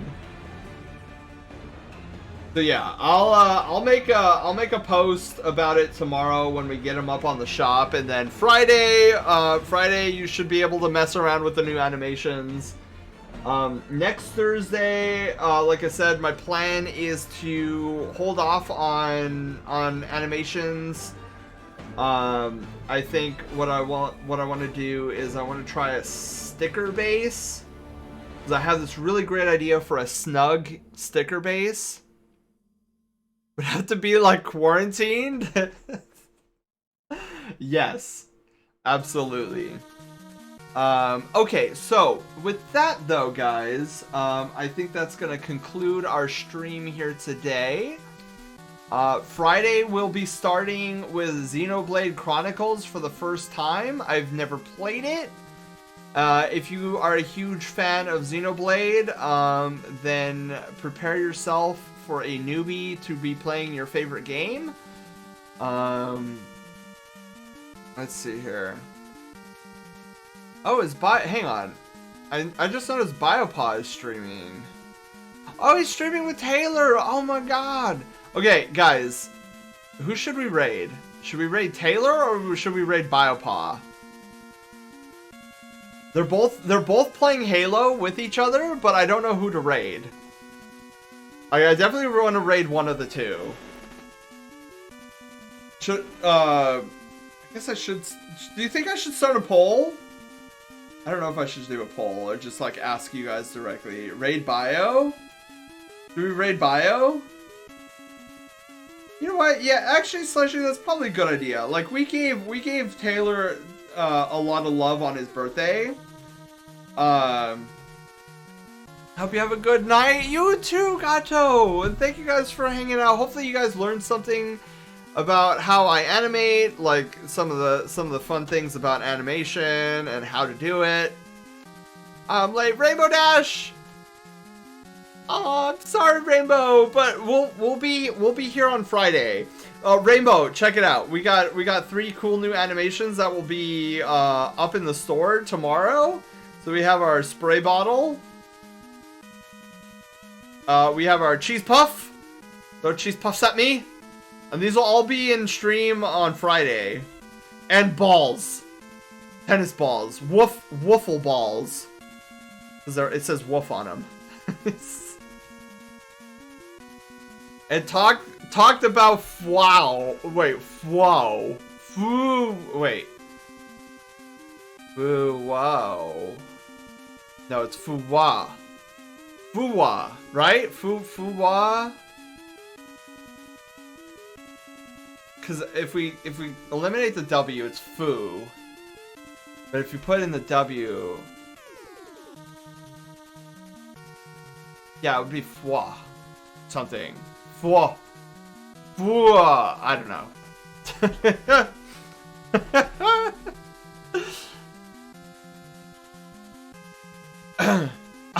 I don't remember either. Okay, let's see here. What should our raid message be?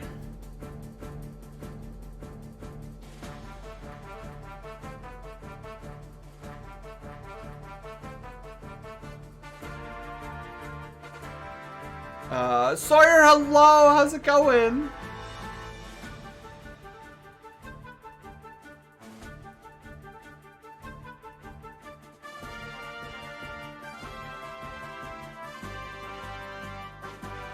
Okay. Okay. This will be our raid message.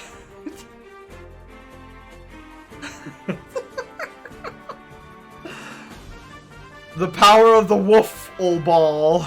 The woof ball. Woof. I love it. We animated so many balls that we had to animate a spray bottle. That'll be our raid message for tonight. It's a little lengthy, but I think it's funny nonetheless. Actually, let me load up Bio's stream.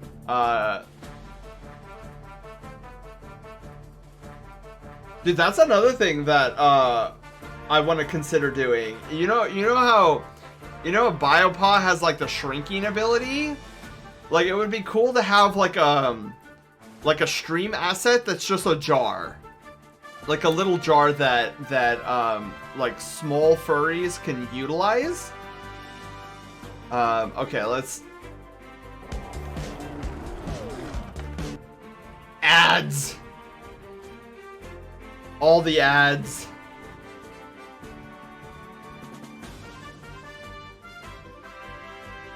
Addies.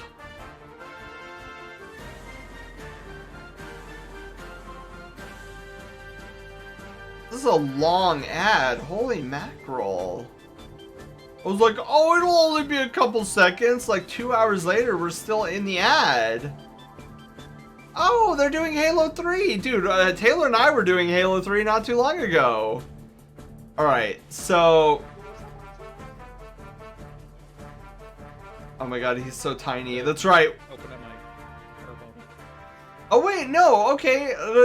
I thought his voice got squeaky too, but I guess that's a limited thing or something. But yeah, okay, let's go raid bio. Okay. Ads on TV or ads on Destiny? Oh, TV. Ads on Destiny, I would already kill them. Yeah, so perfect message, I know. Check Telegram when you get a minute. Okay, sounds good. All right, gang. So let's we're gonna mosey on over to our ending screen. I want to just thank everyone for being here. Hopefully, I see you guys on Friday for Pizza Friday. We'll be doing Xenoblade Chronicles for the first time.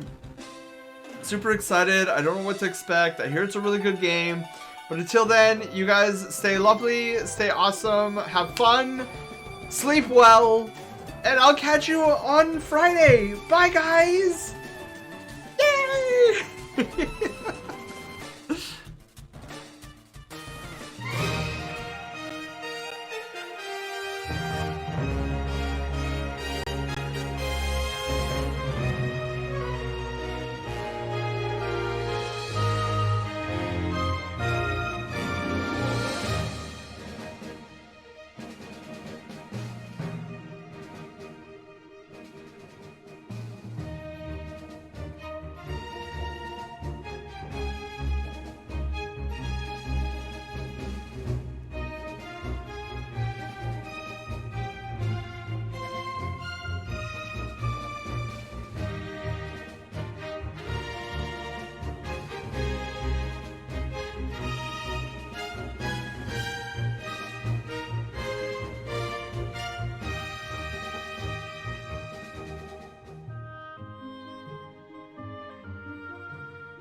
Okay.